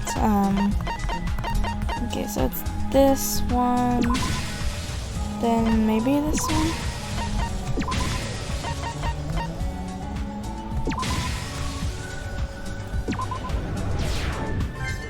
Okay, I keep switching two up, bro. Wow, this is kind of reminding me of Hajime. Oh, sorry. The culprit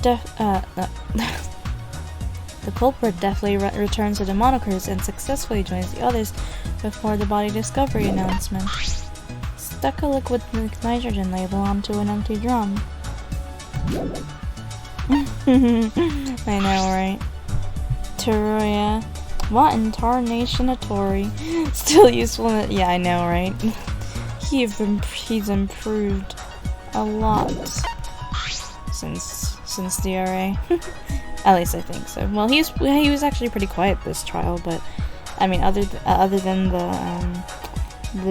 wet wig thing, he didn't really talk that much for some reason. But I'm guessing he's gonna be involved in the future trials, but I haven't seen them. I only saw this one and the other and the last case. After manipulating the crime scene, they took the frozen body out and cut off its hands and feet. After everything had been prepared, they covered the entire scene with dry ice. As time passed, Kokoro's body was discovered. Okay, well, it's probably not that one.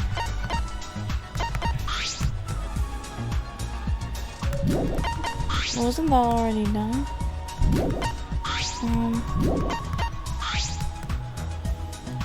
Okay, so it's probably this one. Then after everything had been prepared. Okay, so it's this.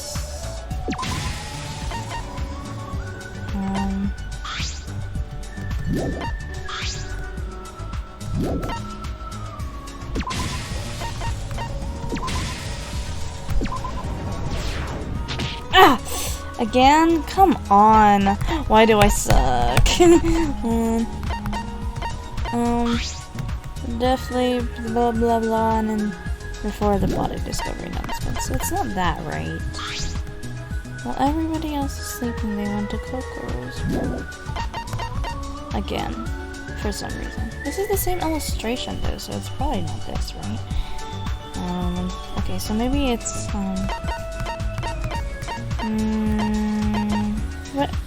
but it would make sense for this to be the one, right? So maybe I'm ordering this one. Maybe it's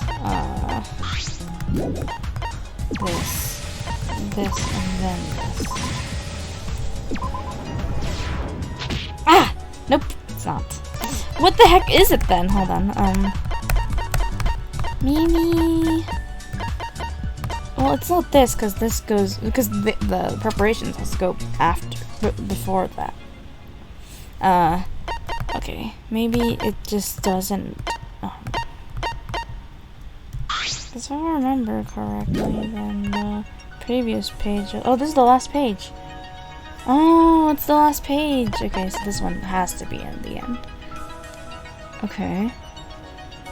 So maybe it was. Yeah, I was right about this being the fake one then. I'm just stupid. Hold on. Okay, so it's this one first. Then this one. This one, and then this one, right? Nope. Oh, shoot. Shoot. Ow. My influence. Oh gosh. Oh no, please don't make me start from the beginning. No, you're making me start from the beginning? Why? Okay. Well, this should be easy to remember, I think. So it's this, and then this. Yeah. I'm so sorry, I suck at this. Hold on. Then it was,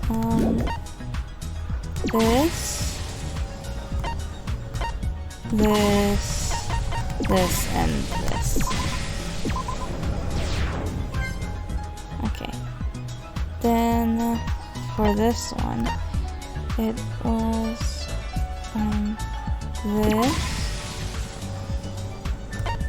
this, and this. Yep, there we go. And then here it was. Oh no, I forgot about this one. Hold on.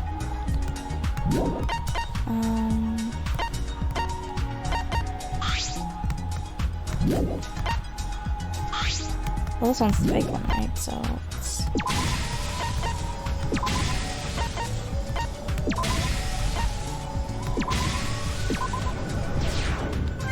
Okay. I remember that. Nice. Okay, then here it was this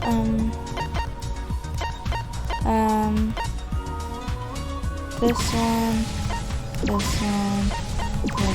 and this one. Nice. Okay. Then the last page. Okay, this one's where I got wrong, right? So, I mean, obviously, because it's the last page. Oh, this has to be, right? Oh, shoot, sorry, I accidentally pressed it. I didn't know Z did that. Come on. Okay, cancel. So there's two fake ones. And we already know that this one is fake, because this one was in a previous slide and it wouldn't make any sense. What could it be? Maybe this one? Oh yeah, because this is from Hajime. Oh, it is from. Yeah, so this one's fake. So so these are the four. Then what's the order that goes from here? I'm so confused. Maybe.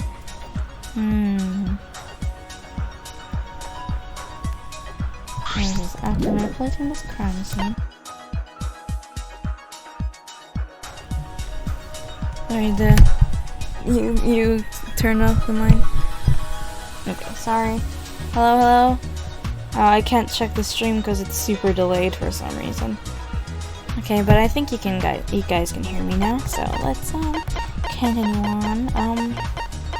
So I'm gonna assume that maybe it's, what is this? Yeah, this has to be last, right? So it's probably like, but I did that the first time. It says after every, you know, I'm gonna take gamble on it. Nope. Sorry, that was an accident anyway, so let's but it has to be this, right? It doesn't make any sense. Then it's this. What is it? B-Bye. Help me. I don't understand what the... I just lost 3 attempts of this. I tried this, then this, then this, then this. Is this a fake one? But this one is from Hajime's, right? Because I don't know why Emma would have to return to the monikers, since it's in her room. So yeah, this is a fake one. This is also a fake one because it was in the previous slide. So it has to be these 4, but I don't know which order they want me to put it to. See, this says after everything had been prepared. I put this and then this and then this. This has to be the last one, right? Because it says after manipulating the crime scene. And it would make sense to put after manipulating the crime scene because you need to put the dry ice in order to preserve the body and stuff. I don't know. What's the order exactly? The ice was to preserve the body. The dry ice, yeah, duh. No, it's, you know, so that it doesn't melt that bad, you know, the blood and stuff. What did you do again? So I did this, this, and then this, and then this. This has to be the last one, right? As time passed, Kokoro's body was discovered.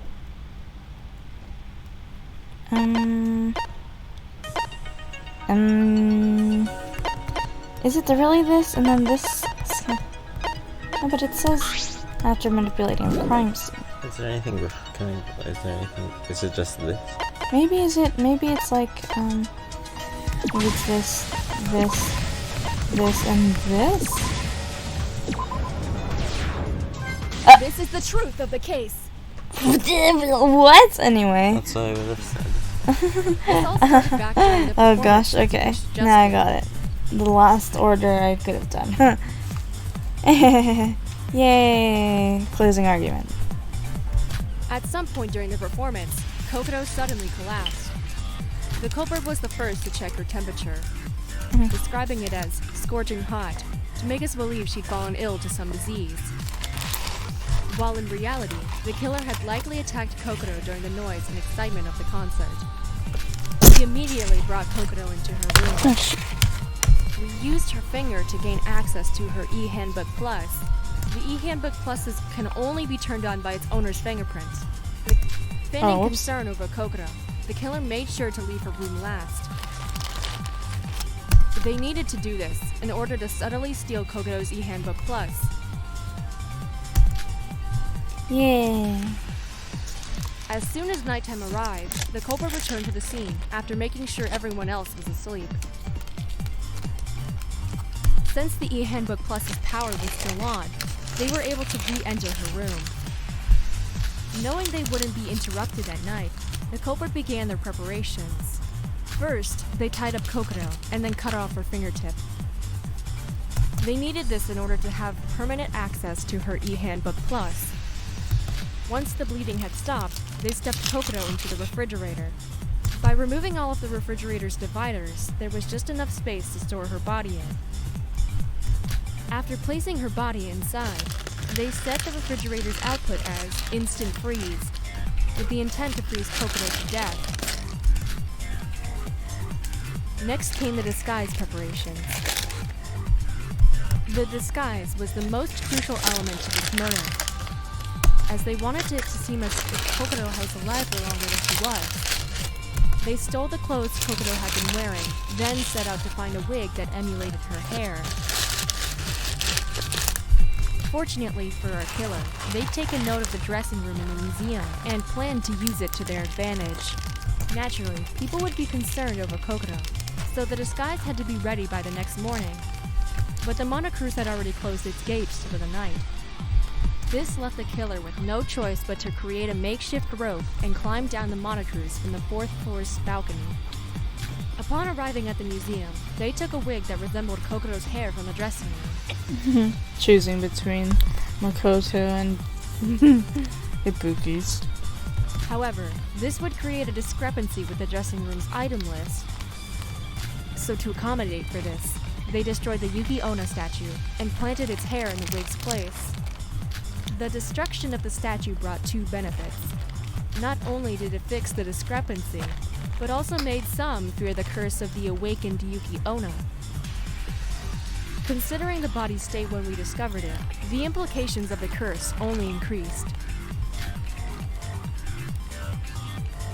The next morning, the culprit returned on board the Monocruise right after the door opened, making quick work to remove the evidence at the balcony.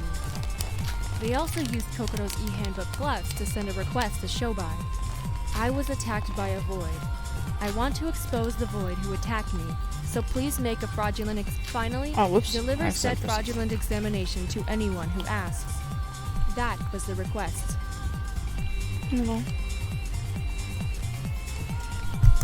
Dr. Grumpy accepted this request. Dr. Grumpy. But began noticing something was off while talking with the disguised culprit. And Dr. Grumpy. They made sure to remain silent even in front of Shobai himself, contradicting the killer's note of Kokoro having a fever the previous night. Perhaps he was able to deduce the killer based on these two inconsistencies.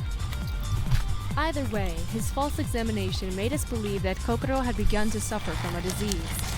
With us taking the bait, the killer no longer had to worry about the two biggest issues with their disguise: the height and the voice.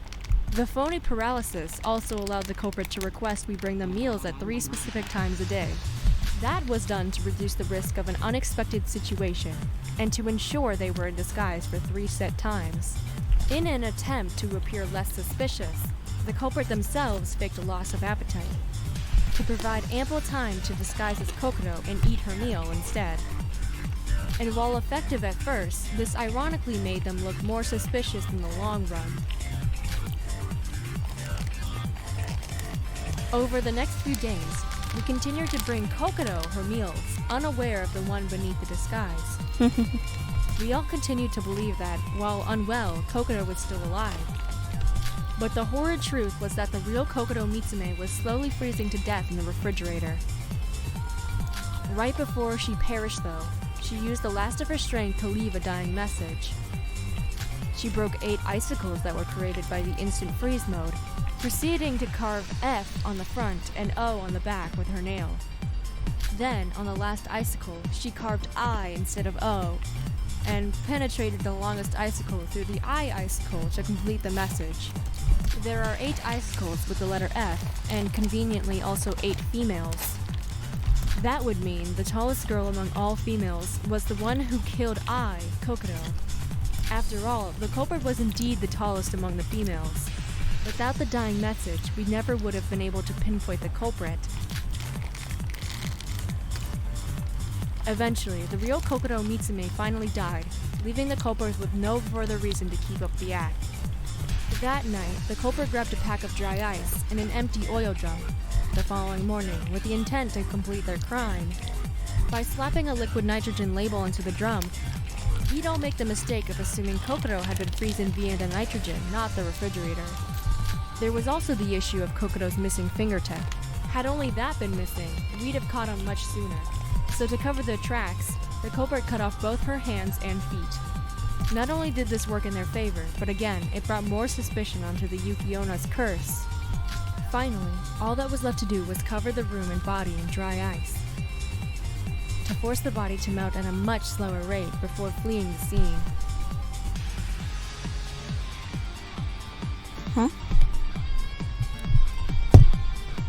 Wait, hold on. Why is it?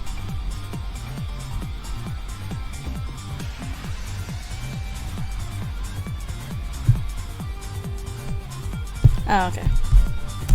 The rest was like Sorry, clockwork. I looked at Over the. time, I we looked become at the suspicious stream that and Coco thought wasn't that answering her door, it froze. Okay. causing us to eventually discover the body. The culprit was incredibly cunning and careful. If it weren't for Kokodo's dying message, they may very well have gotten away with the crime. Perhaps this was karma for pretending to care deeply for her. The monster who had us all fooled. The one who murdered Kokodo.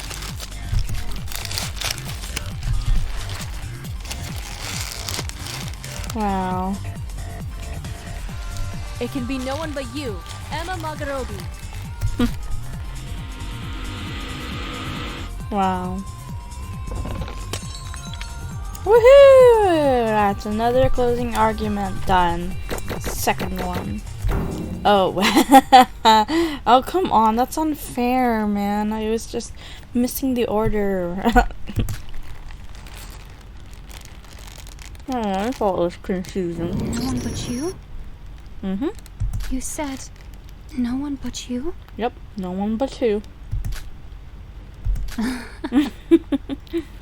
It's a failure then.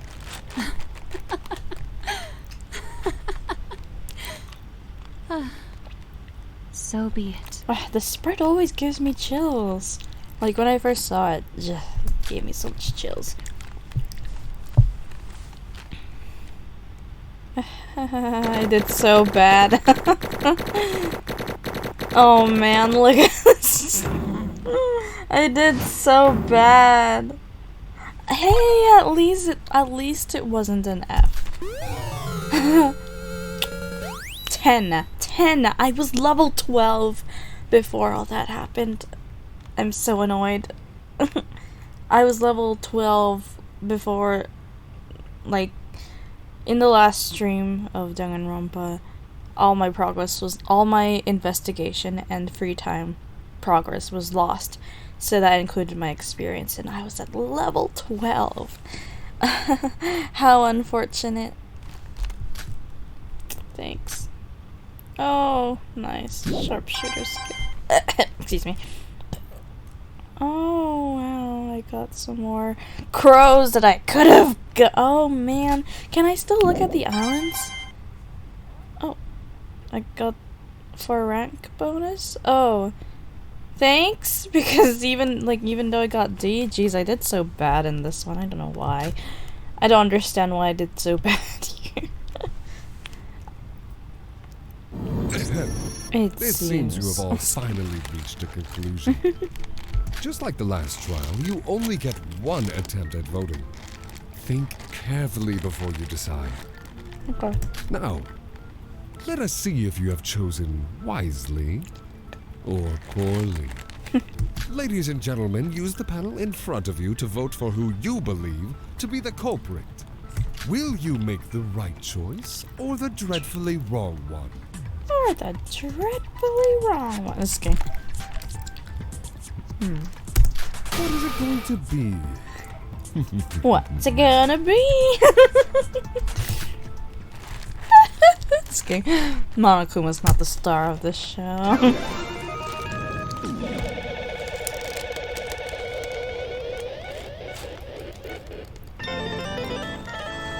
Wow, this looks genuinely so good.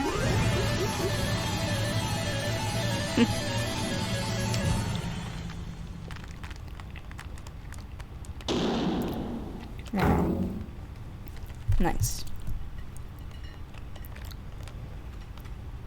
Yep, I would like to say my progress very much. Thank you.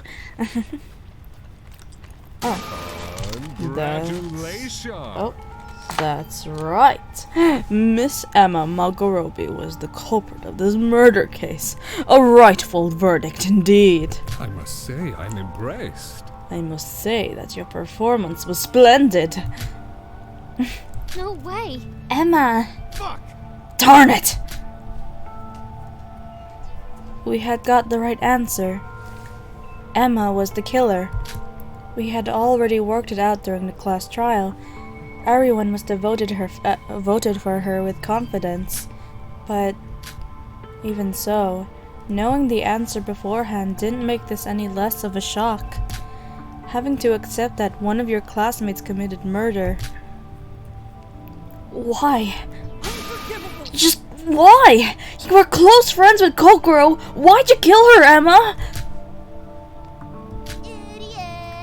Why do you think she did it when there's only one possible reason? It's 'cause she's a void. You're a void, aren't you, Emmy? Well? Hey, isn't it too early to say that? We're not entirely sure if a murderer is 100% guaranteed to be a void member. It would be best if Emma explains it to us herself. Listen. Oh, I can't do Tara's voice. Please, tell us about your reason.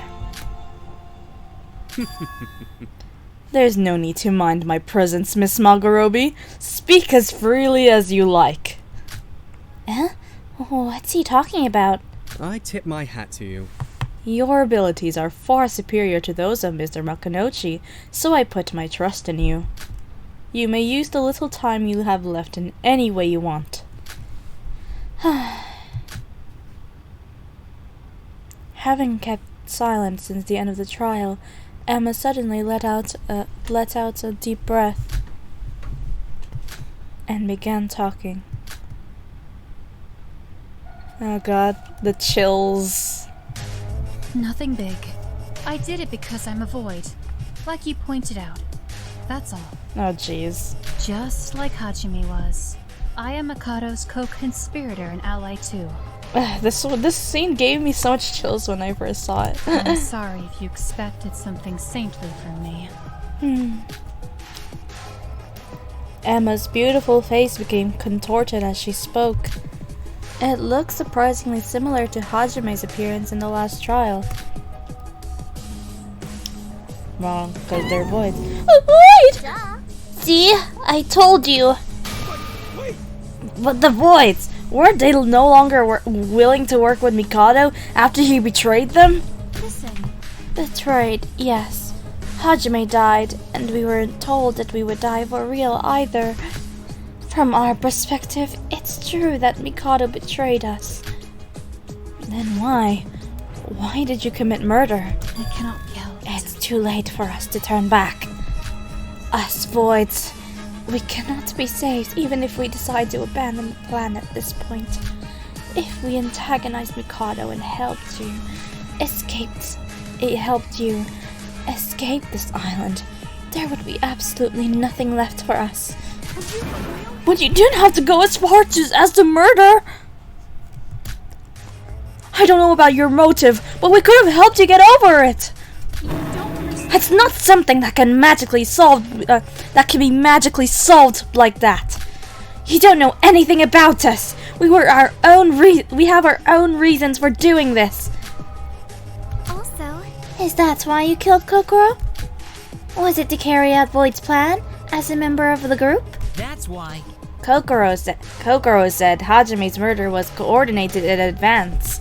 They must have a goal that needs to be accomplished no matter what. Even if it means killing someone and risking execution. Huh? So M was supposed to murder too? How awkward. That is one point that I find strange as well. I am certain Miss Magorobi's turn was yet to come. What did you say? Huh? What do you mean? Allow me to explain. I will give a brief explanation. Each of the 5 voids has a responsibility to commit murder in a set order. I believe Mr. Makonochi mentioned this before. Of course, anyone else is welcome to kill. You may think of this as a safeguard against possible deadlocks. If only voids can murder, other voids with knowledge of the kill order would know the identity of the culprit long before the trial. Indeed. It would be like watching a mystery TV show after being spoiled on the ending. 'Twould neither be fair nor entertaining. However, it is surely a great merit to know who is supposed to murder B-Boy? Help me. I can't voice them. Because their voices are too deep. Monocro. and Mikado. Oop. Hey, you removed it. Sorry. Actually, maybe it's verified to just move. And make what the heck? Sorry. Alright. What are you saying? Then, if it wasn't Emma's turn. Okay. Oh, I can't check the stream because it's way too delayed for some reason. I was perplexed after realizing who the culprit was. The occurrence of a non-void murderer was within my expectations, but voids muddling up the kill order? It would have been nice if I was informed of this in advance. I'm sorry. I'm sorry, Mikado. I messed up the reenactment. You are forgiven. No need to apologize. Although you may not have noticed it, you reenacted the case to a fine extent. Oh, girl, Mitsume, because that woman got on my nerves. I had to kill her. But you were really close with her. Why? Alright. Since I'm going to die soon, I'll tell you. It was when we were watching the twins' performance. What's the matter, Kokoro? The concert is still going on. Why did you want to have a talk all of a sudden? This is also for your own sake. I hope you understand. Emma, you have been encouraging me to join the rest of you for the past few days, correct? Right! Oh, do you feel like doing it at last? Well, I believe you can suppose so, but only under one condition. A condition? I have plans to cooperate and resolve the situation with the rest of you if you decide to work with us, Emma. What do you mean by that? I don't know. Don't you understand? My condition is for you, a member of Void, to stop working for your group and join us. What are you talking about? Me? A Void? I admit you have done a great job, but acting won't work here. You cannot deceive me.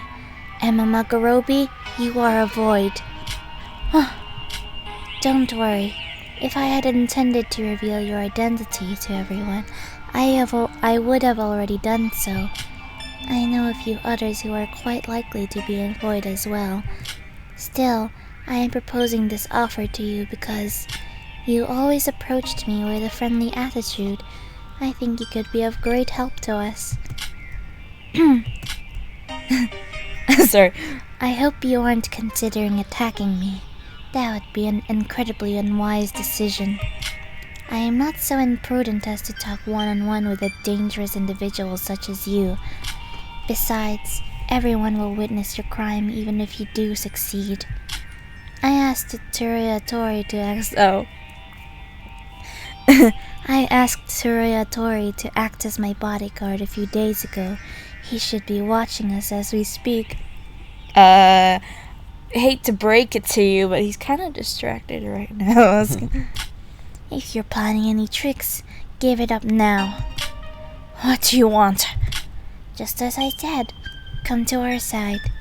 Tell everyone that you're a Void, and share any information you have about Void and Mikado Sonoji. We need the Void's information in order to work out the problem. In fact, I have a fairly convincing suspicion about Mikado Sonoji.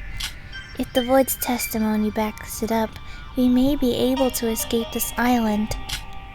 There are 2 more Voids among us. If I become a traitor, you know what they'll do. No need to be concerned. I believe I know who they are. If you choose to join us, I will make them follow you to join our side. That's easy for you to say.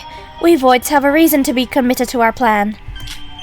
Even as far as to resort to these dirty methods. I don't know how you managed to expose me, but I can't give up here, even if it's against you, Kokoro. Do you know our pain? Our suffering? If you know so much, why don't you try your almighty mind reading on me? At least At last, you expressed your honest feelings. What? For the last few days, Emma, you've constantly tried to get along with me. As the ultimate actress, you played a pure-hearted friend with a level of sincerity that even I couldn't doubt. Of course, your real purpose was to keep watch on me, someone who poses a threat to Void. Your overly perfect kindness, nothing but purity in your mind. I was able to deduce that you were Void using these hints. But at the same time, I wanted to know how you truly felt. Regardless of your intent, you were the first to become this close to me. Kokoro. Only after pushing you this far, I do finally understand you. Which makes me want even more for you to work with us, Emma. But don't worry, whether it's about your father or your adoptive parents, we'll do the best we can to help. What? I told you earlier, because you showed me your honest feelings, I can understand you now. Naturally, when I read a defenseless person's mind, I can see their true feelings. Your dark past, Void's motives, I saw all of it. You saw my... I apologized for doing it without your consent, but this was the only way to convince Emma? No! No! This emotion is something twisted. No, monstrous? No! I'll do whatever you say! I'll bring money! Just don't hurt me! Wait, Mr. Hattori! Shit. That's... Good grief. I see. Miss Makarobi's old wound was carelessly torn open by Mitsume. What? Miss Mitsume? Oh, Miss Mitsume. What are you talking about? You see. Miss Magarobi has lived a terrible past, which she absolutely loathes to recall. I would say it's similar to psychological trauma. The mere act of recalling it is enough to cause her seizures in ideal circumstances. When combined with her complex feelings and the shock from being exposed, Miss Magarobi couldn't control her emotional outburst anymore. Certainly. So it was an accidental murder then. Now I understand why Emma committed murder when it wasn't her turn. I'm sorry, everyone. As Emma just said, the day after I woke up on this island, Kokoro gave me a personal request. She said she was going to focus completely on finding the voids, and was concerned about the other voids targeting her.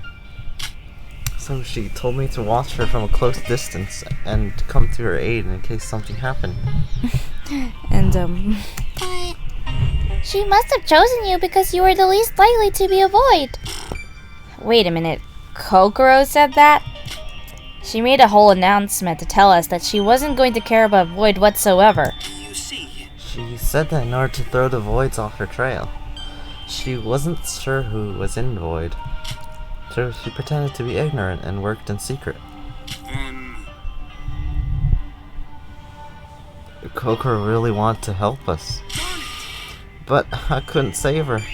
I was distracted by the concert and took my eyes off. I left Kokoro to get attacked and die right under my nose. You don't have to feel responsible, Teruya. No one would have expected a killer to attack her in a crowded place like that. Yeah, and that would mean it's our fault too for doing the concert. If Kanade and I looked more closely at the audience, this wouldn't have... The hell? I know the audience was looking toward the stage, but why didn't the twins see anything? Kanade always closes her eyes when playing the guitar, and I can't see very far when I'm focusing on communicating with people in the front rows. Cut it out! Stop it! Now isn't the time to blame yourselves, everyone. We just got unlucky that all these bad things happened at once. It cannot be helped. It's already over, but I don't regret it. It was bound to happen someday. After all, this is a curse ingrained in my memory. Even if Kokoro did not bring up my past, I would have never betrayed Void. This is my resolve. As a Void, I will put everything into the one last hope we have. Even if you die from it? Even so. Yes. Besides, I would be no better than a walking corpse if the plan fails. You sure about that, Em?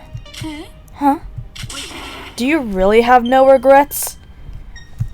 Big Sis has a gut feeling that you really did feel happy when you were with Coco, Em. Same when you were with us. Max said he enjoyed being with us too. Yes. She's right.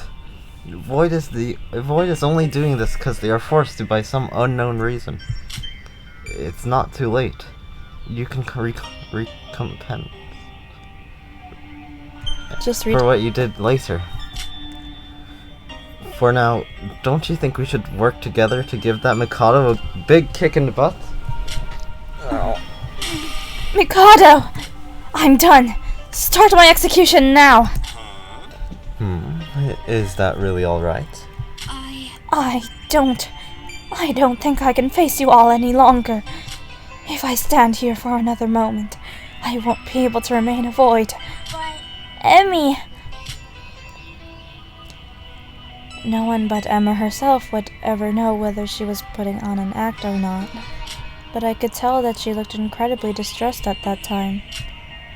Knowing that a classmate committed murder, hearing that she was a Void, troubled by mixed feelings, no one knew what to say.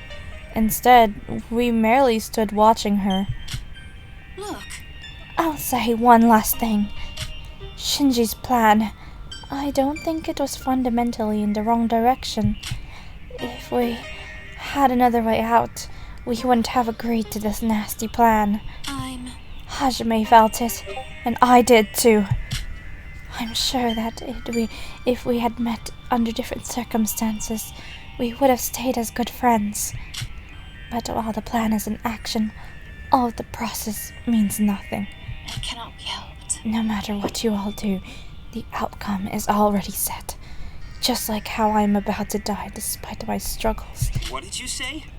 The outcome is already set? That's why. Even though I will die as another sacrifice to the plan, you all should try working against it in whatever way you believe in. That's all I can say. I'm sorry.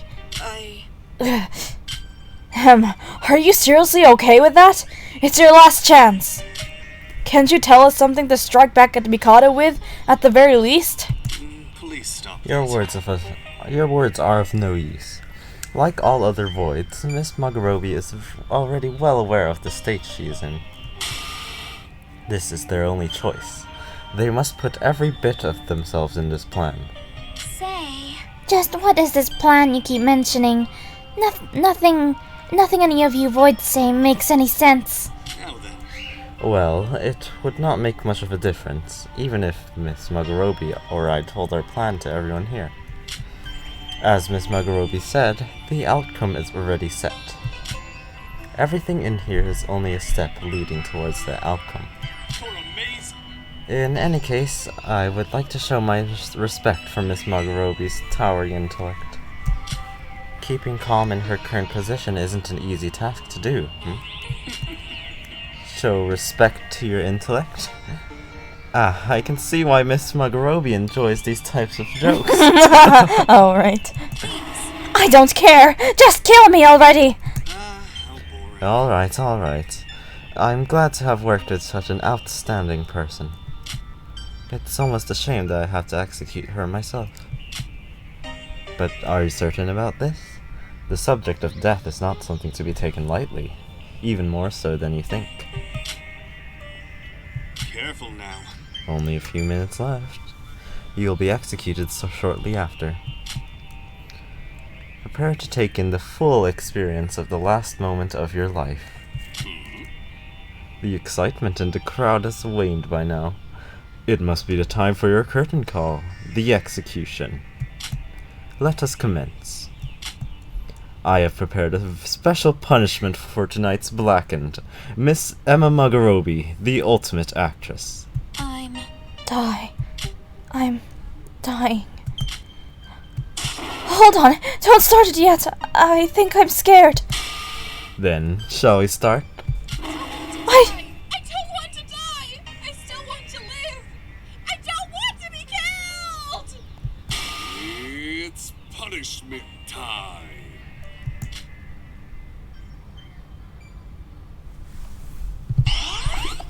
Oh, here's the ultimate actress's execution.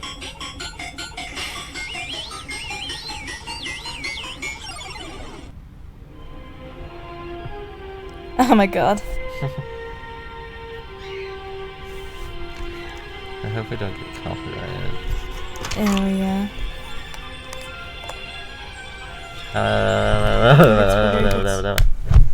Why?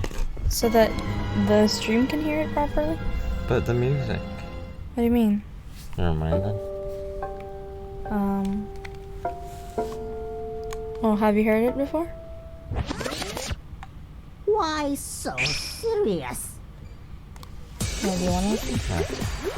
That's fine. You can hear it. I was just saying that because the music.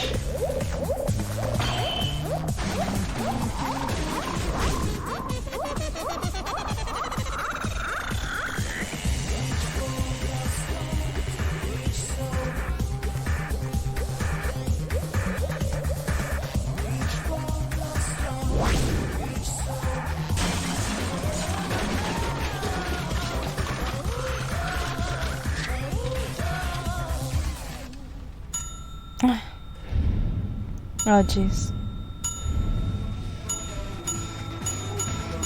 Oh gosh.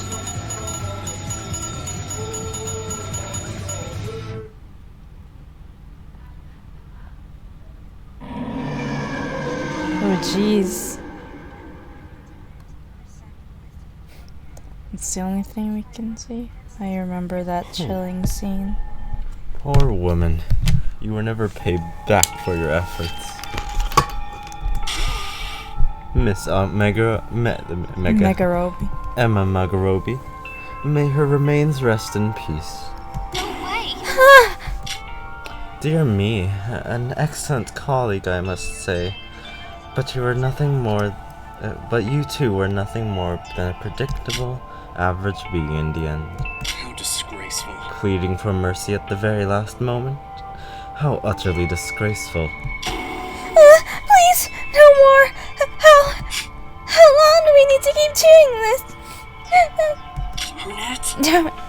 Damn it. Well, great. Are we done here? Can I leave now? Dumbass. What? What the? Why was that show by his point? Hey, you. No. Hey, you. What gives you the right to act like that when you've contributed so little? Piss off. Shouldn't you be used to it by now? Mind your own business. Shobai, I don't care what you do, but aren't you in need of a way to get out of this place too? I can look after myself. Quit bothering me. Well, that came out of left field. Now, that girl, Emma Mugarobi, wasn't it? I heard her speaking. Something about the girl she offed. A Kokoro Mitsume. I can't help but wonder. Tinker. Her death might have been a greater loss than I thought. The hell? What's he talking about? Seriously? He just left? Congratulations. My, what an eventful evening. Everyone, I must thank you for your hard work. Our numbers may dwindle, but we cannot let our spirit falter. Let us return to our daily lives. Otherwise, those wary looks of yours might frighten away the sparks of joy. What the heck? No good. He's a spiteful person, even until the end. The second class trial is over. The culprit of the second murder was executed. Regardless of who she really was, this was the death of a friend who we had been living with for the past few days. Like in Hajime's case, this wasn't a feeling I could just push aside. and all that remained in the courtroom was an extremely unpleasant feeling. Even Setsuka and Shinji, who had been our pillars of strength, kept silent as if they've lost their energy. Hey! Stop crying, Roha. Guys, I don't know what to say, but we can't give up here. Darn it! Come on, Teruya, think, man. What would they have said at a time like this? Damn it.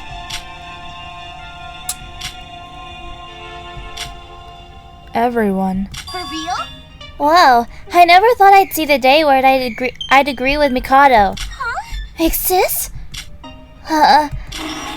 You guys? Oh, okay. Oops. Beaky?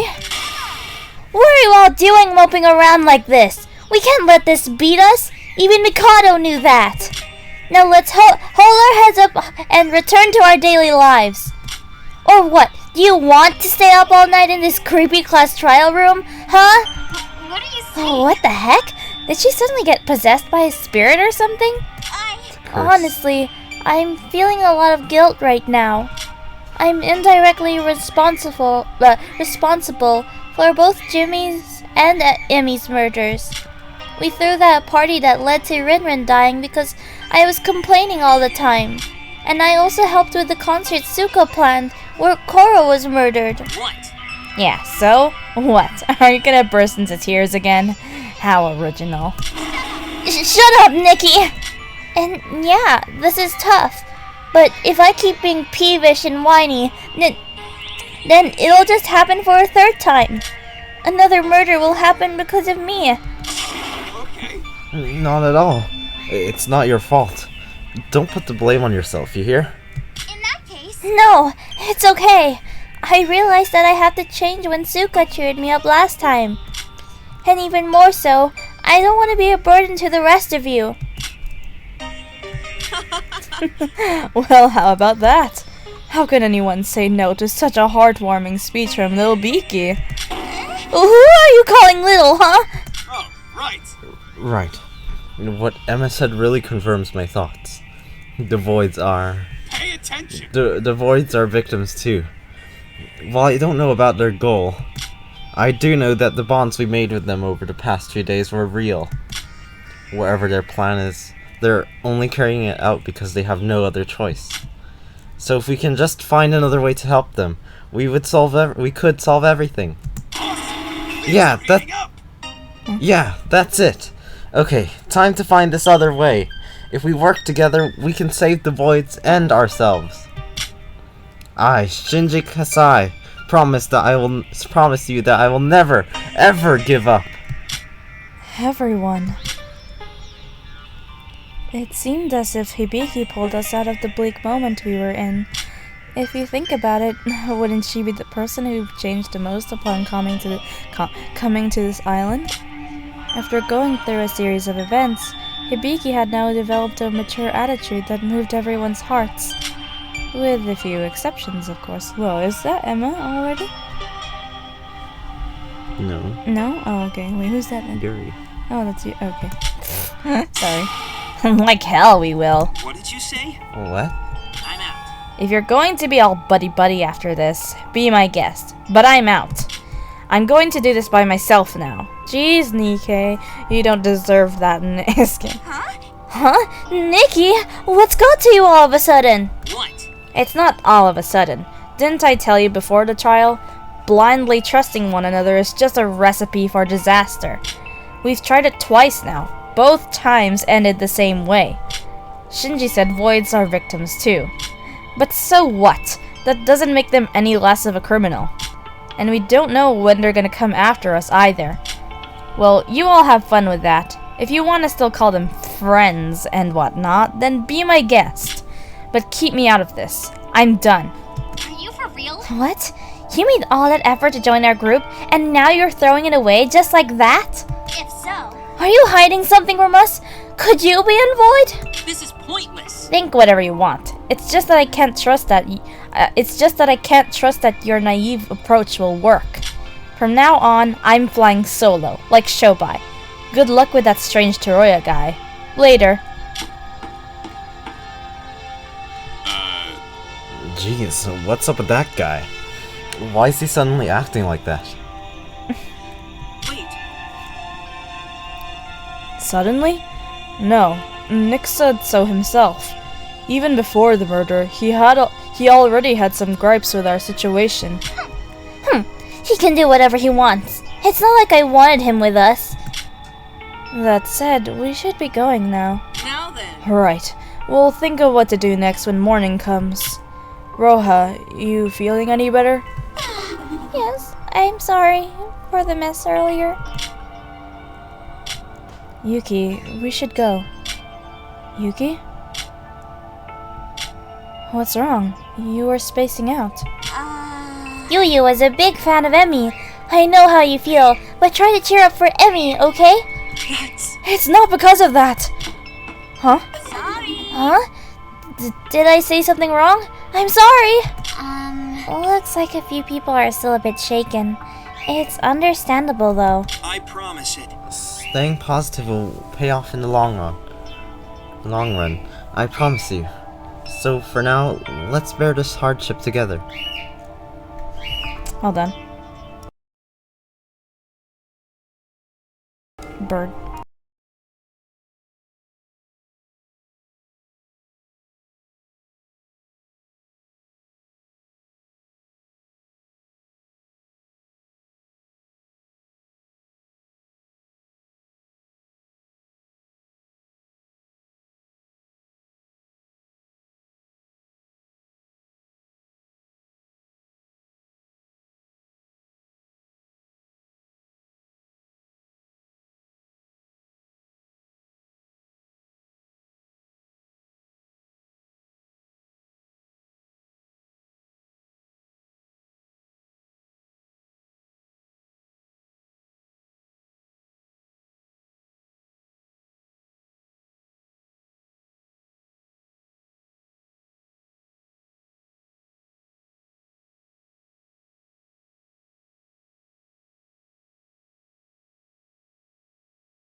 Hi.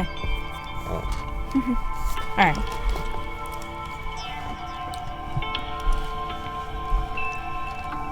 How do I know if it's... Okay, I'm just gonna have to trust. I can't. It's too delayed. I already said this. Oh. Okay, let's go up, Kanade. This isn't how Hibiki is supposed to be.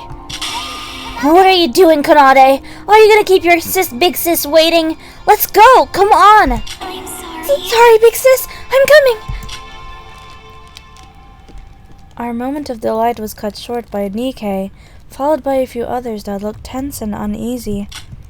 Once again, our bonds had been pushed to the limit with Kokoro and Emma's deaths. How would this affect our group? Only time would tell.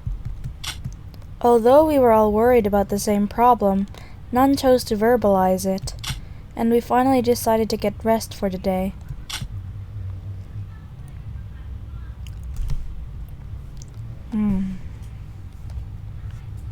It's the night after the second class trial. We'd all unanimously agreed to decide what to do tomorrow after some sleep. Emma. Void. We don't have any clues about them. What is their objective? For what reason did they come up with a plan like this and carry it out? Continuously turning over in my mind questions I could never understand, I descended into the abyss of the night. An ocean of sleep.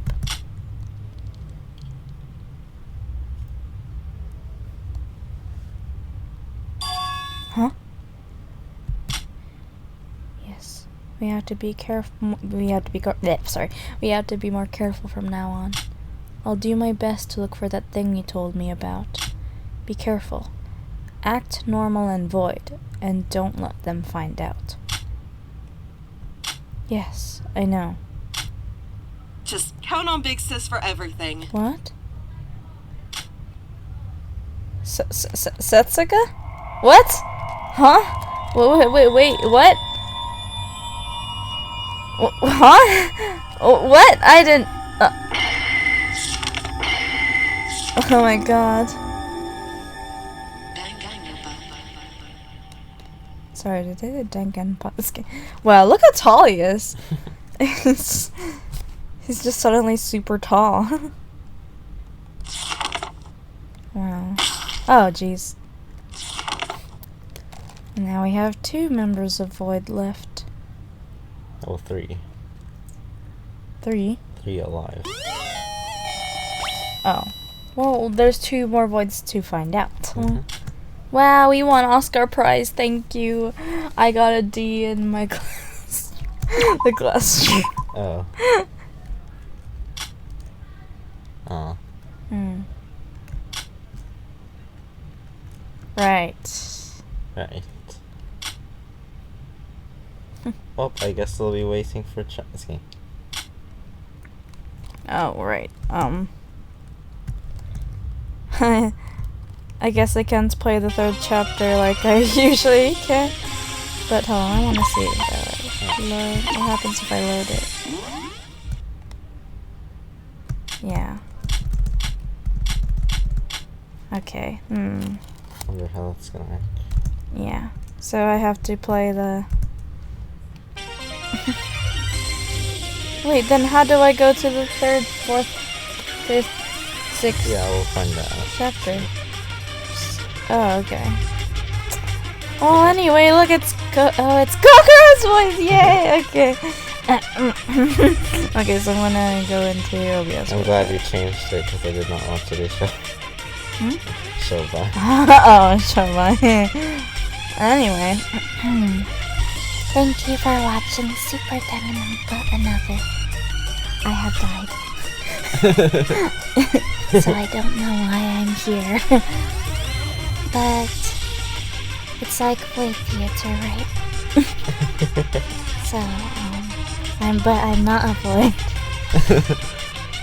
But anyway, thanks for watching my death.